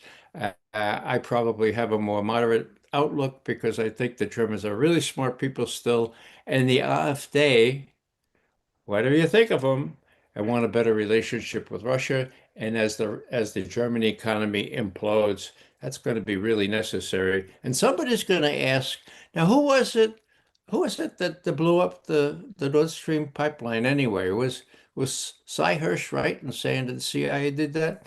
That's going to come maybe a couple of years from now when people realize they've really been had by the likes of Blinken, Sullivan, and Biden.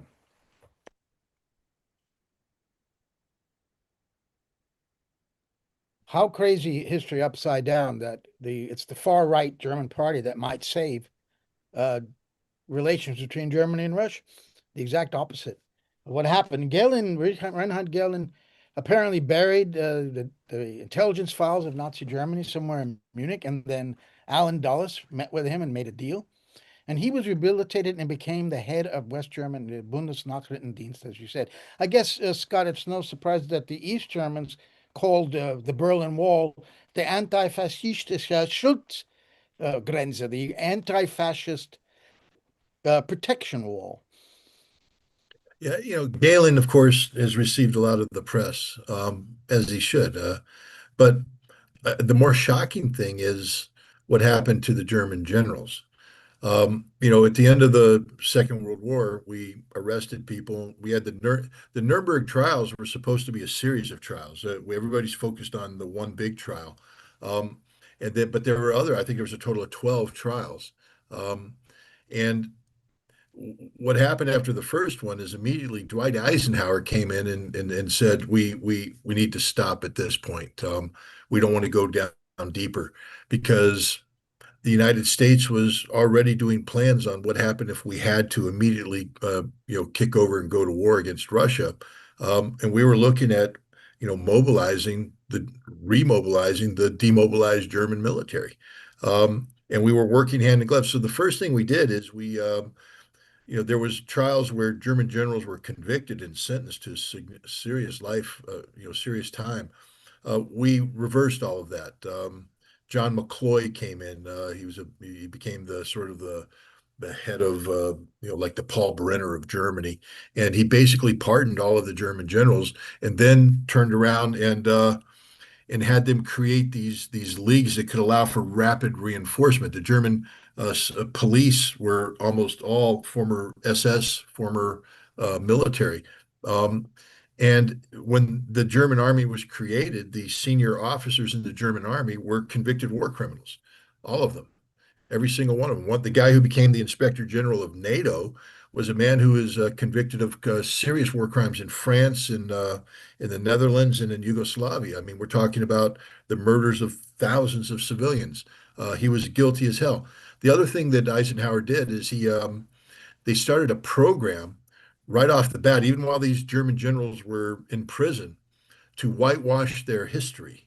And so we sent American historians to work with the German historians to write a clean version of the war so that the Germans were just simply good soldiers doing their job. And all that other stuff were just those, that was the SS and that was the Nazis, but not us good soldiers. And they whitewashed everything to create this concept of the noble German soldier, because that was essential to bring Germany into NATO. But the German army that came into NATO was literally composed of a significant percentage of war criminals, uh, German war veterans who committed horrific crimes. Um, and this is the reality. And this continued on. And the people that were rearming them are German industrialists who were never held to account, never held to account. Um, and so when we look at Germany, Germany never lost its Nazi um, affiliation. There was never a complete denazification of Germany. The intelligence services were Nazis. The defense industrial base was Nazis, and the army was Nazis. And so, this is the reality of Germany up through uh, the end of the Cold War. Now, what happened at the end of the Cold War is that with Russia going away, we saw a drastic reduction in the willingness of Europe to invest in defenses. And we saw the German military literally melt away to become nothing. It got to the point where when they held exercises, they had to paint broomsticks and put them on their tanks, and the soldiers would be going bang, bang, bang, bang, bang, bang, bang, bang to simulate machine gun fire because they didn't have enough. In order to do a major exercise, they had to cannibalize different battalions to get one battalion in the field. They had to do that to actually make a deployment of the German battalion that went to Latvia. Let's look at the German brigade that's in Latvia. Two battalions mobilized, but there's a question whether or not they'll be able to get the second battalion fully up because they have to produce new equipment for it, and the German factories can't produce it because the price of energy is such that the metallurgy plants are shutting down. So Germany has to buy the steel necessary to make armor plate for tanks from Sweden, but Sweden has a finite amount of. So now we get to the thing I want to talk. There is a lot of political talk in Germany about rearming and doing this and that and the other thing. First of all, the German people will never accept it. That's the good news. While the army has always been a Nazi thing, that there was a poll done, and I forget the number. It was a very high number of Germans who said, if Russia invaded, would you be willing to join the military to defend Germany? They said no. The youth of Germany today just doesn't want to fight. They don't want to play this stupid game. They're And then the other thing is, so they're not going to get the 300,000 plus men, 900,000 man army they want because nobody's going to join. And if they try to do mass conscription, there will be a total social meltdown. Mertz would never get away with mass conscription. Um, Two, their defense industry is incapable of doing. The Germans asked for 100 billion euros back in 2022. If you remember, who was the chancellor back then before Mertz? It was Scholz. Yes, No, yeah, Scholz. Schultz. Scholz. I Yeah, thought Schultz. And Schultz asked for 100 billion euro to build the German army up because of the Russian threat. And the parliament said, yes, we will give you 100 billion euro. And the Germans took the 100 billion euro. And when they finished spending the 100 billion euro, they were weaker than when they started because the systemic problems in the German military are such that it is nothing more than a money pit. 111 billion euros have been spent on the German military, and they can't tell you how they spent it. They have not built any new divisions. There's some new equipment coming out, but it's light armored reconnaissance vehicles that will have zero survivability on the battlefield. So there's a lot of political posturing about this new German, but the reality is Germany is incapable of doing this. Even if the population would support it, which they don't, the German industry is incapable of this kind of, and it's only going to get worse. There's going to be an energy crisis coming up this summer where you're going to see the totality of the German industry shut down. How do you build an army when you have no factories? Um, that's the reality. And so I, um, I know the Russians are concerned about this, but I also believe what the Russians are more concerned about is what's going on in drone manufacturing, where the Germans are taking the indirect approach and providing Ukraine with long-range strike drones and the intelligence, and that these drones are starting to have a real impact on the Russian economy. This is why Putin's ending the war this year, because this war can't continue. It's not sustainable anymore. When Russia takes a 20% hit in its oil refining capability, that's unsustainable. And so Russia's made the decision this war ends now. And this is why when people say, well, are they really going to strike the Baltics? Yes, they are. If the Baltics allow this drone corridor, Russia will attack the Baltics. Uh, will Russia strike Dusseldorf and the factory that's producing the long range strike? Yes. Medvedev's made that clear. And I believe the Russian government's making that clear. So Germany, I don't think the Russians are worried about the Fourth Reich building a million-man army and marching east. I think they're worried about the mentality of empowering, because what the Russians are really worried about is how Europe is using the Ukrainian army as the new European army. Um, and Ukraine's shown a proclivity to allow themselves to fight literally to the last Ukrainian.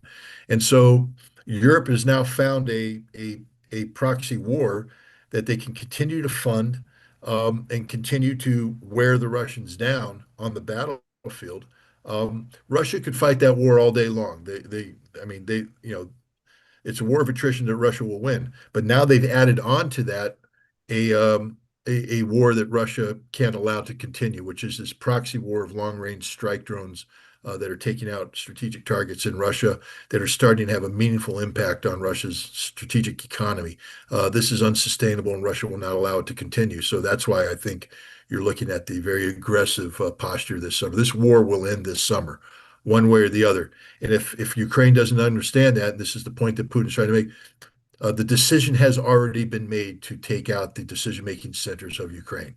That decision has been made. Now it's just a question of, you know, what conditions are going to trigger it. And if you think that because they didn't attack during May Day that we've missed it, no, the Russians will redefine, and they'll use this threat as a way of pushing Europe out of Ukraine. That's the Russian goal. And if Europe doesn't believe it, if they want to continue to play this silly game, then Kiev will disappear, and so will Lvov, and so may some other European cities. The Russians aren't playing games anymore, because this has become. We've always talked about the potential of this conflict being of an existential proportion. But now it really has, because now for the first time, the Russian strategic economy is taking meaningful hits, and Russia can't allow this to continue. This has literally become a war of survival for Russia. Can I add a footnote or two, Joe? Uh, Yes, please. can I be heard? Okay. Yes, you can. Yeah, I'd like to go back to what you were talking about right after the war, Scott. Um, all of what you say is true, especially letting those Nazi generals become part of NATO. I'm reminded that Churchill himself, at the end of the war, said, "Oh man, look at those Americans! Look at the Russians. Well, they're pretty strong, but this is our chance. Let's go get the Russians." I mean, hello, that's what he wanted. There's a name for that. I forget what the operation was that he was suggesting, but it was very much in the cards, and they're going to use these Nazis to do it. And you rightly point out that many of the first German officers of NATO were former Nazi generals. Now, my point is simply that did the Russians not know this? Of course they knew it, all right? And they knew it, and they were really, really reactive. And so when NATO was formed in 1949 to counter the Warsaw Pact, right? No, not right. Warsaw Pact came 6 years later. Yeah. Okay. So Warsaw Pact comes 6 years later because of these things. Now, the people in charge of Russia now are the grandsons, daughters, or maybe the sons and daughters of those people who learn those lessons. Okay. They don't disappear, not when 27 million people have been killed in that kind of war. And what they worry about, I think, is the consciousness or the lack of consciousness or the lack of conscience on the part of the the normal German person who, as I used to say when I lived in Munich, how could you, one of the most talented, uh, one of those cultured people in all of Europe, how could you be misled by a guy like Hitler? I never got any answer to that.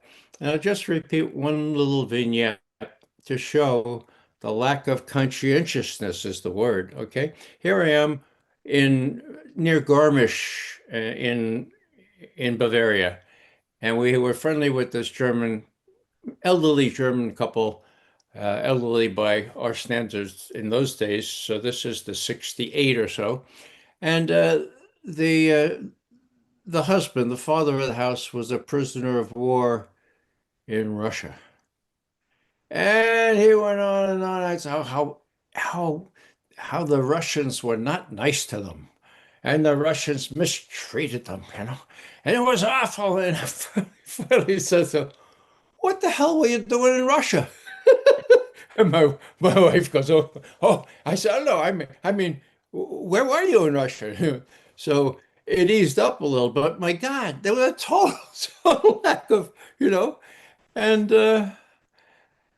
I there was one other thing I wanted to say in this connection, and it escapes me now, but that's probably just as good because I'm sure you have another good questions, Joe.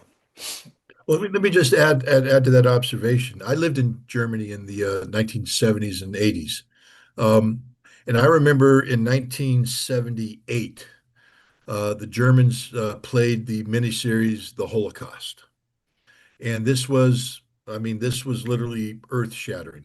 Um, because they literally, as they played it, they had to have panels of psychologists available afterwards to answer questions. The entire German youth of that time was outraged. And they were saying, wait, my parents did this? Why haven't we been taught this? Why isn't, what is going on? I mean, the outrage there, and the rejection of that. I mean, in the 70s and 80s, the German population actually rejected any effort to legitimize the Nazi past. I mean, they just refused. It was very to live there and watch it firsthand as a generation turned their backs on their parents, literally turned their backs on their parents. Um, Today, though, what we see, and this is what the Russians have picked up on, is the re-legitimization of the Nazi past. Look at every single senior German representative out there. They all have high-profile relatives who were, that served in Nazi Germany, and there's literally no effort to say, "Hey, there's no." You'd think if your grandfather was a Nazi who oversaw, war crimes, that you might want to tone it down a little bit. You might want to say, we need to go. But instead, what's happened is, and you see this also in Germany and elsewhere, the Russophobia. People keep asking me, why are you so focused on countering Russophobia? Well, first of all, because it's a lie. It promotes a lie, but it also promotes um, the kind of thinking now. There is a big movement right now that are people saying that, well, I'm glad everybody now recognizes that the Russians are the enemy because they've always been the enemy, and that we fought on the wrong side. We should have fought with the Germans. Patton was right. That's a big thing that people put out there now. Patton was right. Um, and this is what the Russians are up against. They're not just they're not so much worried, I don't believe, about the real potential today of Germany to turn words into action. Because, as I mentioned, there's just a whole bunch of reasons why Germany can't produce the military they claim to want to produce. What bothers the Russians, though, is the mindset of Germany. That the mindset of Germany is now actually transitioning to the point where the the thinking of that led to the creation of Nazi Germany is now mainstreamed in Germany at the political level, and the Russians, I don't think they're going to just sit back idly and let Germany once again become, the Fourth Reich. This is a serious thing. The Russians, again, we come back to where we started, Victory Day. Anybody who doesn't understand, if you try to simply write this holiday off as a propaganda exercise, it means you've missed the entire show. This is as real as it gets, and the Ukraine conflict has doubled down, I think, the Russian sentiment that the Nazi ideology must be crushed, because now the Russians are making direct connectivity between Ukraine, the Germany of the past, and the Germany of the future. Very dangerous situation. Very. Yeah, let me just add something here. Scott, you worked on the Intermediate Nuclear Forces Treaty Enforcement. You were an inspector. Scholz and Biden agreed 2 years or so ago at a NATO meeting, but separate from NATO, that the U.S. would put the same kind of medium kinds of missiles in Germany. Uh, with reference to nobody, they just had this bilateral agreement. Do I understand correctly that for some reason the U.S. has said, no, I can't do that anymore? Well, you're talking about the Dark Eagle, which is a Right. hypersonic missile. There's also the upgrade to, I mean, Right. it's always funny. Tomahawk. The Mark 41 Aegis Ashore, where we have one in Romania, one in Poland. The Russians, during the INF Treaty said, "Hey, we're a little concerned about this Mark 41 because the, the the the the vertical launch system that it employs can fire not just anti-missile interceptors, but Tomahawk missiles." Right. Um, and also they said you can upgrade it to fire missiles that can shoot down ICBMs. And we're worried about that. The Americans came in and said, we'll never build the ICBM shooting that. That just isn't going to happen. While we were saying that, we were developing it. And sure enough, we have deployed it now. We have those missiles. Then we developed the SM-6, which is a surface-to-air missile with longer range that can be converted into a surface-to-surface missile capability. So we did that. And within a week after we withdrew from the INF Treaty, we tested the Aegis Ashore vertical launch system for a ground-launched Tomahawk missile. So Right. those two systems have become the very delivery systems that Russia has always feared. That's why they're talking about the retreat back to the pre-1997 borders in terms of equipment to get that out of there. But so we have that, but Dark Eagle was supposed to go. Dark Eagle's, potentially very dangerous because it's a hypersonic system. Within 7 minutes of launch, can strike the Kremlin. It's non-nuclear, but still with kinetic power, 7 minutes, and it's got this whole retargeting ability, so it can come in and we've been doing well. We were supposed to deploy that in 2023. It's not ready. So 2024, it's not ready. 2025, no. Summer 2026 was a new one. We now have one battery of Dark Eagle that's operational. It was deployed in Washington State. That battery now has been redeployed to the Middle East, um, where we're supposed to use it to strike Iran's strategic. There's 8 missiles in this battery. That's it. We can produce one Dark Eagle a month. They cost $41 million each, and they don't work. That's the other reality. Even if they can launch, which they think that'll work. We don't know what the lethality of the warhead is because we've been so focused on surviving the heat that's generated with hypersonic stuff that we haven't actually focused on whether the warhead can actually do any damage when it hits something, let alone penetrate concrete, etc. The system doesn't work. We only have one battery. It's being deployed to the Middle East.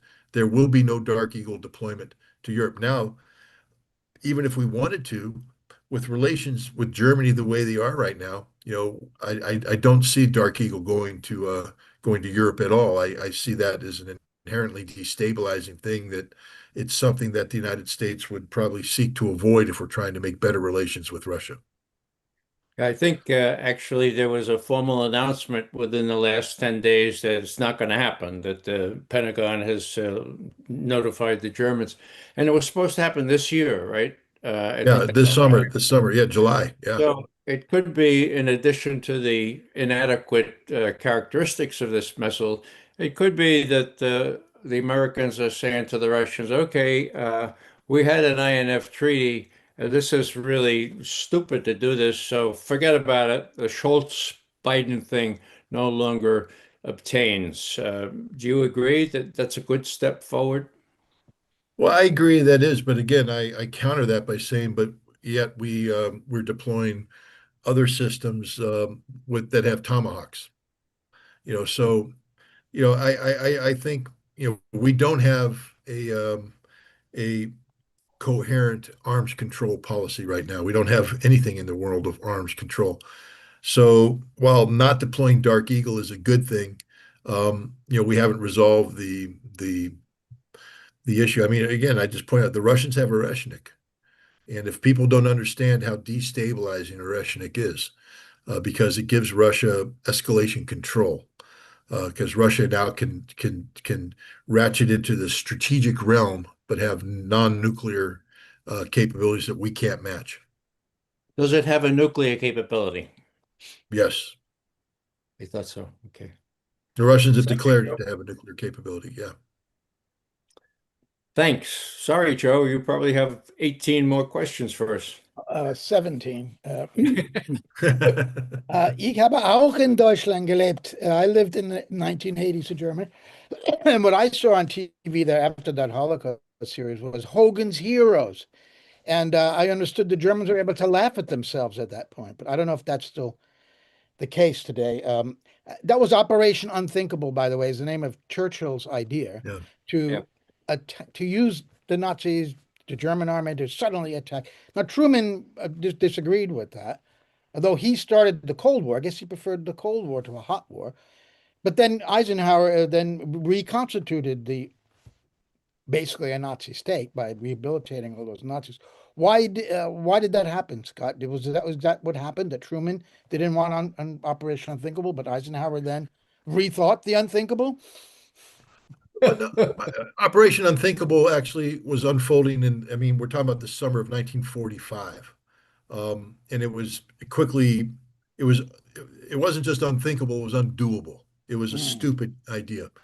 Um, and remember, we actually did make a go at having good relations with the Russians. I mean, if you take a look at what we were doing at the United Nations in terms of disarmament, the early talks that were taking place, um, and it wasn't, again, let's look at George Kennan's, long telegram.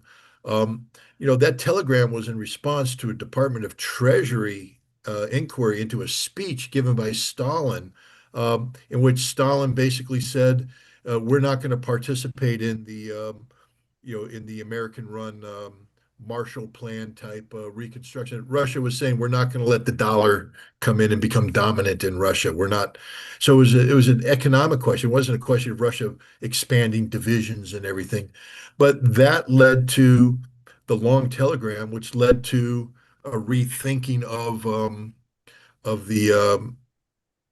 the strategic relationship with Russia, and that's when we began um, making big, strident moves towards rehabilitating these generals. Yes, we began the whitewashing early on, but the real effort. I mean, if you take a look at when McCloy came in, and I'd have to Google the years, but I think he came in the late 40s, early 50s when he started the absolute pardoning of these convicted war criminals, because some of these trials took forever to go. I mean, a lot of these trials of the German generals didn't get started until 1947. And sentences weren't handed down till till later, and many of them were in, you know, pre pre-incarceration house arrest, awaiting, the decision. That's when McCloy met with the guy who became the Inspector General of the German of NATO eventually.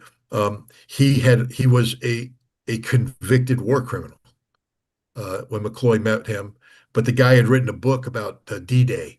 And he gave McCloy an autographed copy of that book, and they made reference to the secret deals that were being done and the meetings that were being done. It's crazy. Well, this thing happened with the Ukrainians as well. We shouldn't forget that they brought back this guy Mykola Lebed, who was the right-hand man of Stepan Bandera, into New York, set him up in an office, the CIA did, and sent him until 1991 to do propaganda and sabotage operations inside Soviet Ukraine, right up until independence. So there's an unbroken relationship between U.S. intelligence and Nazis in Ukraine, fascists in Ukraine. Um, Let me ask you now about, we could end bringing Iran back into this for a moment. Karaganov, you mentioned here, Sergei, says that we're in World War III already because there are two theaters, the Middle East one with Iran and Ukraine and European, and that they're linked together. Do you guys, first of all, do you agree with that? And then I want to ask you about his views of nuclear weapons in view of your background in disarmament. Well, let me start by saying, Yeah. no, I don't agree with that. There is a link because a lot of the weaponry we might have sold to the Europeans to give to the Ukrainians, we're not going to do that. Matter of fact, we're cannibalizing some of our weaponry in East Asia and putting it in there. So there's that link, but otherwise, I think two and separate, distinct things. Now, Scott, you may differ, but I'll let you take it from there.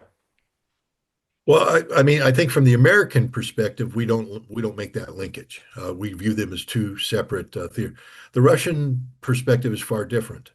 Um, they are they have a strategic relationship with Iran, and so they view America's efforts to disrupt that as an extension of an overall American strategy to contain and bring down Russia. Remember, the Russians, you know, the CIA has been seeking the strategic defeat of Russia for a long time. And remember when the Ukrainians and the Russians began cooperating on drones. So Ukraine did get brought into the whole, I mean, Iran got brought into the whole Ukraine conflict. From the Russians, they're looking at from interior lines of communication where they have Ukraine, they have Iran, and Russia's connected physically, geographically to these.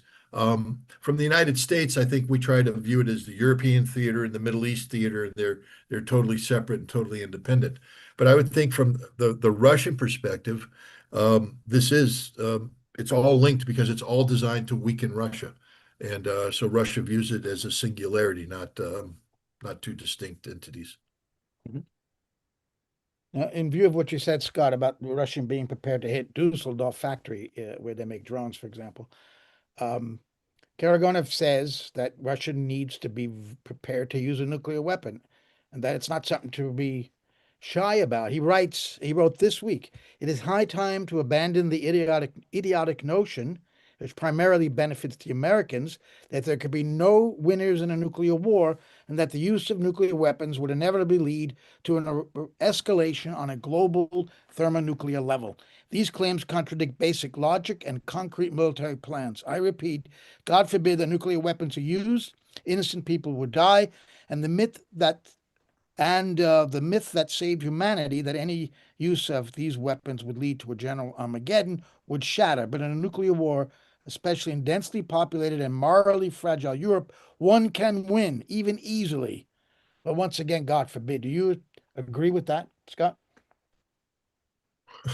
Do I believe there shouldn't be any nuclear weapons, and I believe in that nuclear weapons are insane. Um, I also, you know, Karaganov may be correct in the short term, um, because I do believe he's right that the United States will not intervene if Russia uses a nuclear weapon against Europe. I believe that statement to be true, but that's just a short term thing because the United States. Here's the issue. Neither the United States nor Russia can allow the other side to use nuclear weapons without consequence. Right. What Karaganov is trying to do is shape a world vision that says Russia can use nuclear weapons in Europe and America will be intimidated because of the threat of global annihilation and therefore not be involved. But now, from the American perspective, Russia has now set a new deterrent standard where they can use nuclear weapons and we're afraid not to. So we'll pick up time and place to use the nuclear weapon, and eventually we're going to hit the wrong city and there will be an exchange and the world ends. It's the same thing from the Russian perspective. What they've told the United States is don't use nuclear weapons against Iran. Not because I mean, yes, there's the moral case, don't use nuclear. But what Karaganov and others would say is we can't allow the United States to create a situation where they've used nuclear weapons and we didn't respond. Therefore, they've set the precedent of American nuclear dominance, that the United States can use nuclear weapons to achieve a victory on the periphery of Russia, therefore controlling that. That Russia would inevitably be compelled to use nuclear weapons against Europe as a counterbalance. Um, I know where Karaganov's coming from. It's derived from an overall sense of frustration in Russia about the the incoherence of American nuclear policy. Because we have been seeking now for some time strategic dominance with our whole arms control negotiation posture since the end of the Cold War has been to use negotiations to sustain American nuclear supremacy, nuclear superiority, to negotiate in bad faith. So the Russians are tired of that. They're tired of the United States posturing in a way that we have nuclear dominance. And so the Russians are pushing back. I get it. I understand it. But I'm not as uh, nonchalant as Sergei Karaganov about the consequences of nuclear war.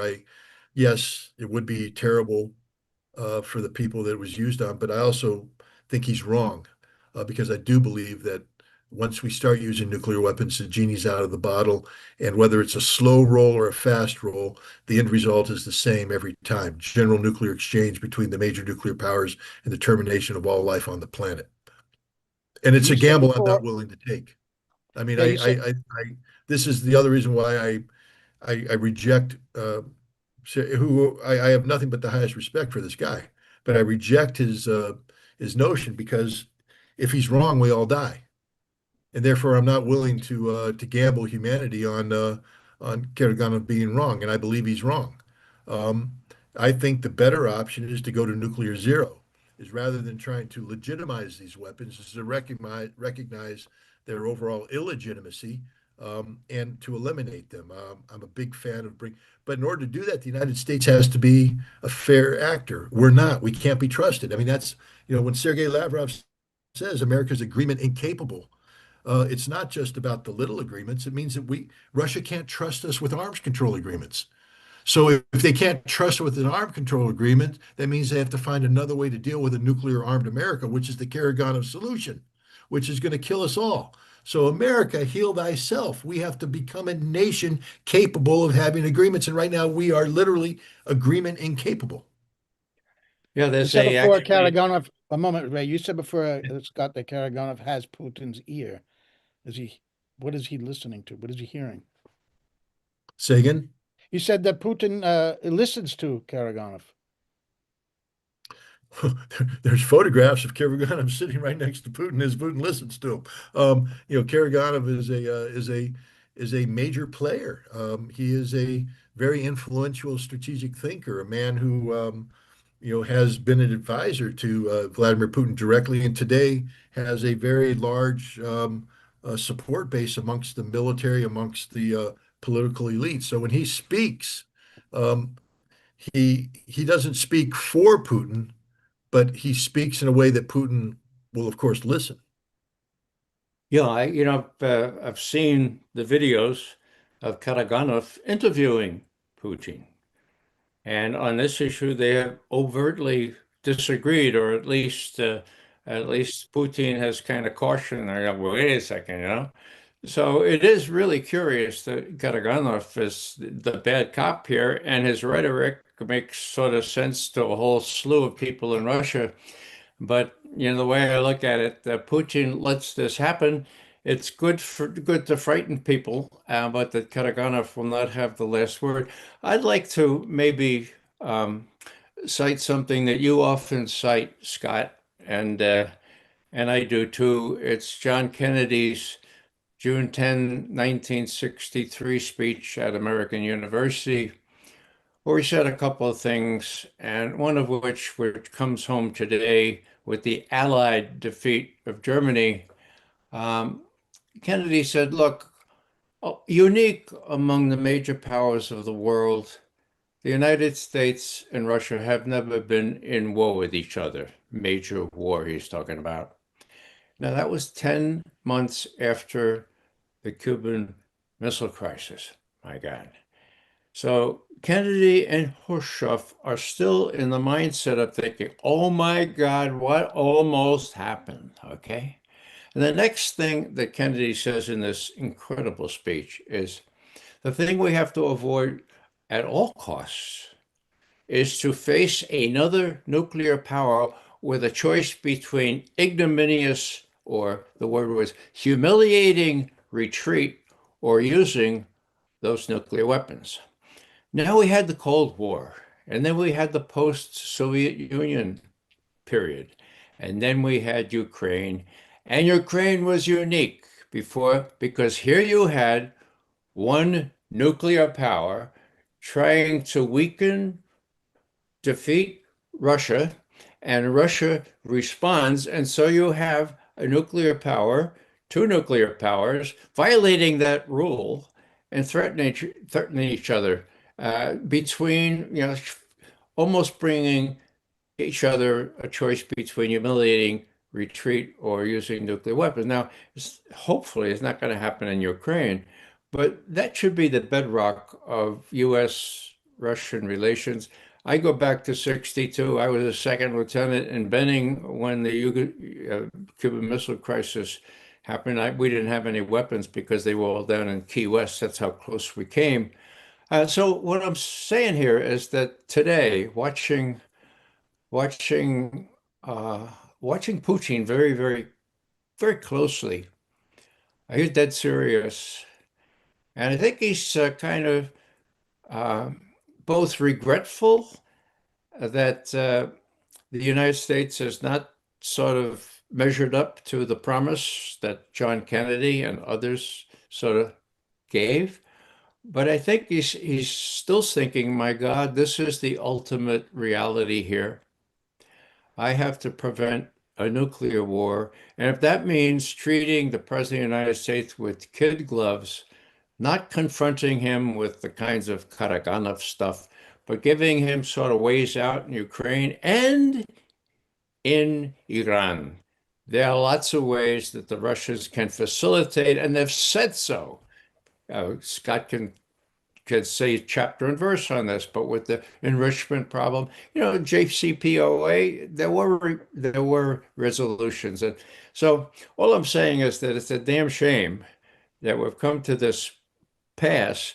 The saving grace, in my view, is that Putin is a statesman of a kind we seldom see in the world, and that we should be grateful for that. And watching him today persuades me once again that he's not a revanchist and that he's not out to conquer the world, that the Soviet Union did really fall apart, and that Putin has brought the country back to a point where not only, as people say, they're equal to the United States, but as Scott has accurately said, they're superior both in conventional arms and nuclear armaments that can't be detected, that go around forever.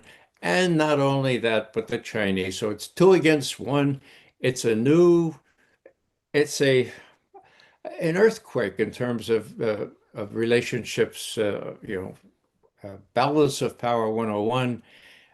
Luckily, we have 2 statesmen. I think she fits that description as well. 2 statesmen that are going to eventually talk sense into the United States, hopefully within the next 2 years, but if not, then maybe with the next president. That's my hope anyway. But Ray, this isn't about the United States. That's the problem. Karaganov's rhetoric isn't about the United States. It's about Europe. And what we're seeing, what's happened in the last year, uh, Finland is now talking about bringing French nuclear weapons into Finnish territory. The Russians are like, "Are you high?" Poland is now talking about bringing French nuclear weapons into territory. France and England have come up with their own unilateral nuclear doctrine. The British are talking about extending the nuclear umbrella over Germany. This is a European issue that Europe is becoming nuclearized. Germany's talking about the potential of building nuclear weapons. Um, this is what Karaganov's talking about, and it's a completely different picture. And while I agree with you that Putin is looking for a pragmatic solution with the United States. With Europe, I think the Russians are more inclined to nip the problem in the bud, meaning that they're not going to wait this thing out. That if Europe wants to play stupid games, that this is what Karagan was talking about. We need to hit Europe right now and let them know there are consequences for being stupid, and those consequences will be fatal to all of you. And he's talking about no longer talking about Poznan because his old article was trade Poznan for Boston and that the United States. He's talking about a decapitation nuclear strike against all of Europe. Um, and these are the stakes. So Europe is literally putting its civilization at risk here. Um, and when they play these stupid games, and this is where there needs to be American leadership. I mean, we need to, put the foot down and tell the Germans the quickest way to get an American nuclear strike against Germany would be you to develop nuclear weapons. We will not permit it. It will never be allowed. You are signatory to the Nuclear Non-Proliferation Treaty, just like we won't allow Iran to have nuclear weapons. We won't allow you to nuclear weapons. And now we're going to look at you even harsher now that you've talked about it. That's the sort of approach I would take. To the Finns, not just no, but hell no. You will never be allowed to have nuclear weapons on your soil. Tell the French and I would just tell the French and the British, if you want to play stupid games, we can play stupid games. So far, we've kept your independent nuclear stuff out of arms control, but I'm telling you, in the future, we're putting it on the table. Not the Russians, we're putting it on the table. And England, you need us for your submarines. So we'll just unplug you. This is where we need to be aggressive in terms of our nuclear non-proliferation to put the entire European continent on notice that they're heading in the wrong direction, that the right direction is to get rid of their nuclear weapons. Um, but we're just not smart enough to do that. We're playing stupid games, and the Russians. I know why they're doing what they're doing because I mean, Finland. Did you hear Putin talk about Finland today? I mean, the Finns are done.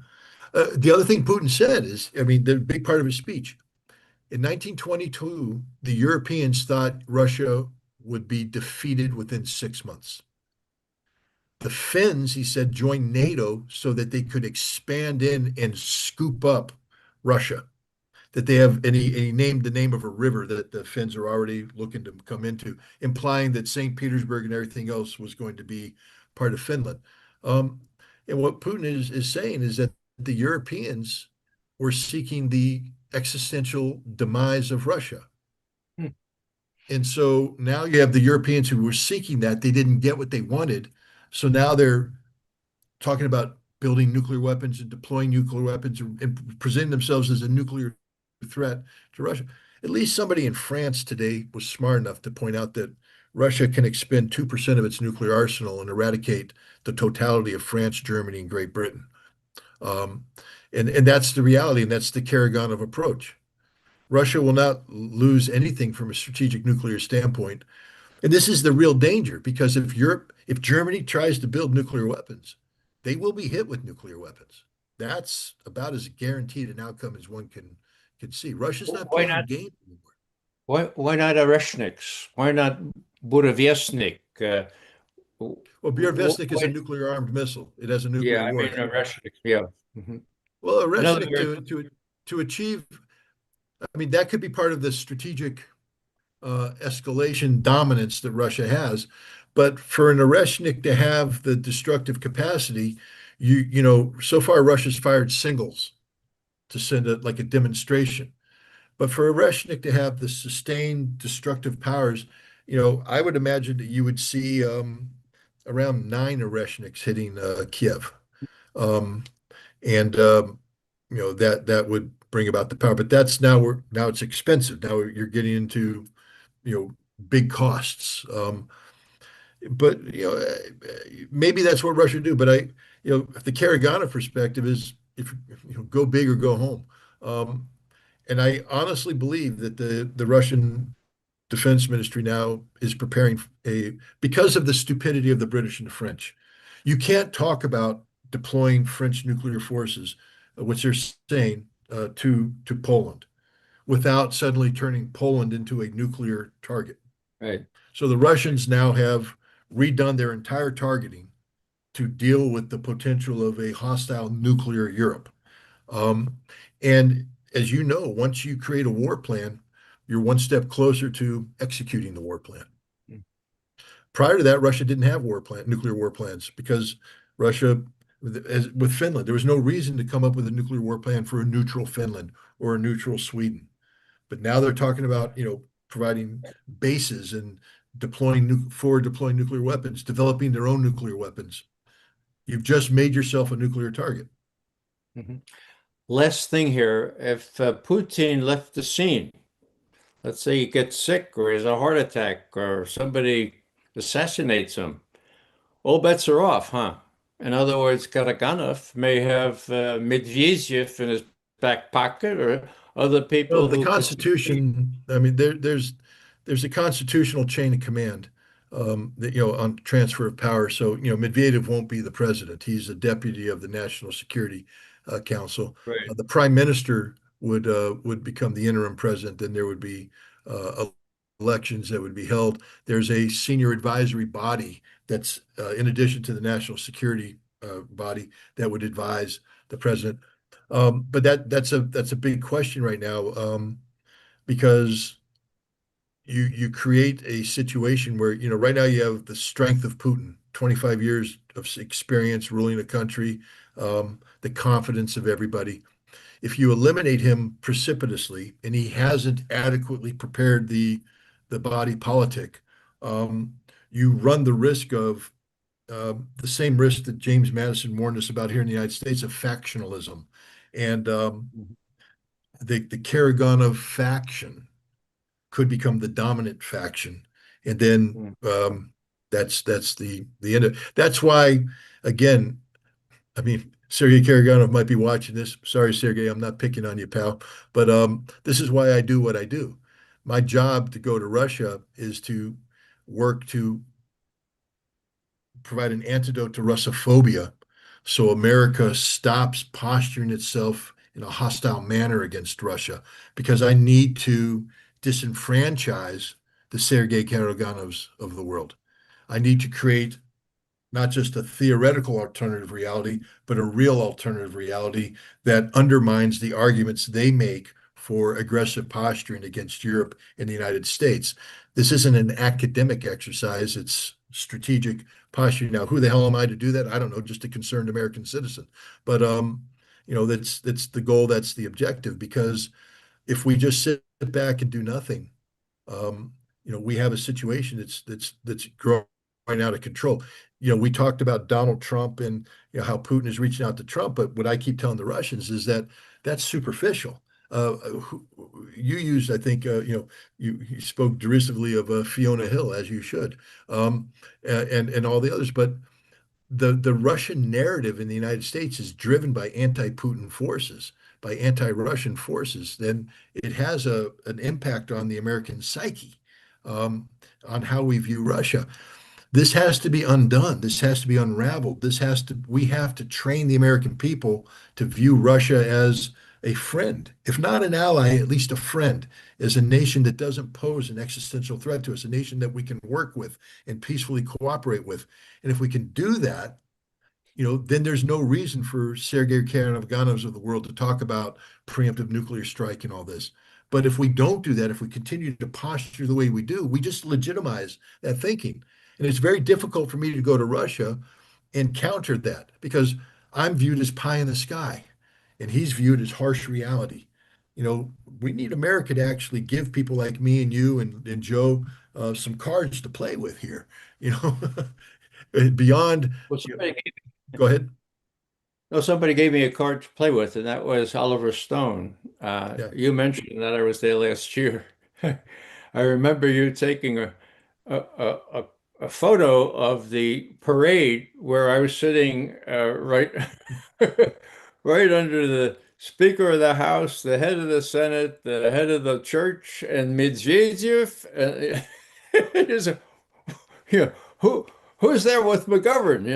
It was amazing. Anyhow, when I went there, I was given a chance to speak at a Znania lecture series, and I didn't know it, but Putin had spoken the day, no, Medvedev had spoken to the same audience the day before, and Putin addressed them the day after. It was a great, big, beautiful little auditorium. So you were Oliver, the meat in a Putin Medvedev sandwich.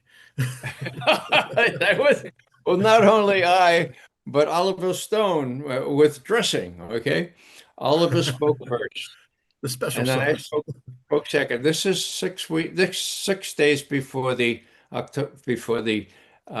May 9th celebration, to which we were all invited, thanks to Oliver Stone. Anyhow, I had a chance to think back on, this is nothing to laugh. My Russian instructor, who instilled not only a knowledge but a love of the Russian language, and my other professors who taught me about Russian history, Russian music, Russian ballet. Anyway, there I was before this large crowd. And I decided that since we were talking about the victory, and I showed some photos of the meeting on the Elbe, where it was staged, but you had U.S. soldiers and you had Soviet soldiers, and you had a woman nurse from the Russian army who was ministering to both of them, pinning a medal on an American doctor captain in the army. And I showed that, and then I said, "Now we recognize that there were terrible losses in this war." And then I recited a poem from the Russian poet Nekrasov, who did poetry about the same time as Dostoevsky, and he was called the poet of Russian pain. He talked about Russian history and its painful, and how the serfs and the others all had all this pain. And now I mention that because this this gave me a kind of relationship with that audience, that they did stand up and give me a standing ovation and it was over. It's a very sad sort of thing. But they could say that there was an American that not only was glorifying the victory, but appreciating Russian pain. 27 million is a lot of pain. So that's what I was remembering today as I watched Putin at the podium. I think he's somebody who is indispensable to keep the peace, and I think he feels very strongly that well, that he's in charge, and that he better stay in charge for a while to face down people like the people you mentioned. And anyhow, I'm wondering here, but um, it's necessary for Americans to know more about Russian history, and I applaud you, Scott, for keeping going over there and working with people who are similarly disposed for mutual better relations. And that was my experience trying to do what you've done regularly a couple times a year. I think we all do that. I think if we all did that, and there was a congressional delegation that went to Russia, or the Russians came here. I get the Russians came here. That's a start. I wish we had New Start again, but let me just end with that. The New Start's got to have another start. We have to start talking about nuclear weapons. Otherwise, the worst could happen. And I think it all started in 2014, really, this issue with the coup d'etat that the U.S. backed in Kiev. And there was one writer who, at that time, said that that could lead to nuclear war between Russia and the United States. 2014, and I thought he was crazy. And that guy was Robert Parry, the founder of Consortium News. I thought he was over the top, but I think he got it right. Let me thank you, Ray McGovern, for your time, and Scott Ritter. We've spoken for more than 2 hours, 2.5 hours, and I really thank you very, very much for that. So I want to say goodbye to our audience. Thank you, Cathy Vogan, our producer back in Sydney, Australia. And please subscribe to this channel and be with us again next Saturday night at 8 p.m. for The World This Week. For Consortium News and CNN Live, this is Joel Lauria saying goodbye.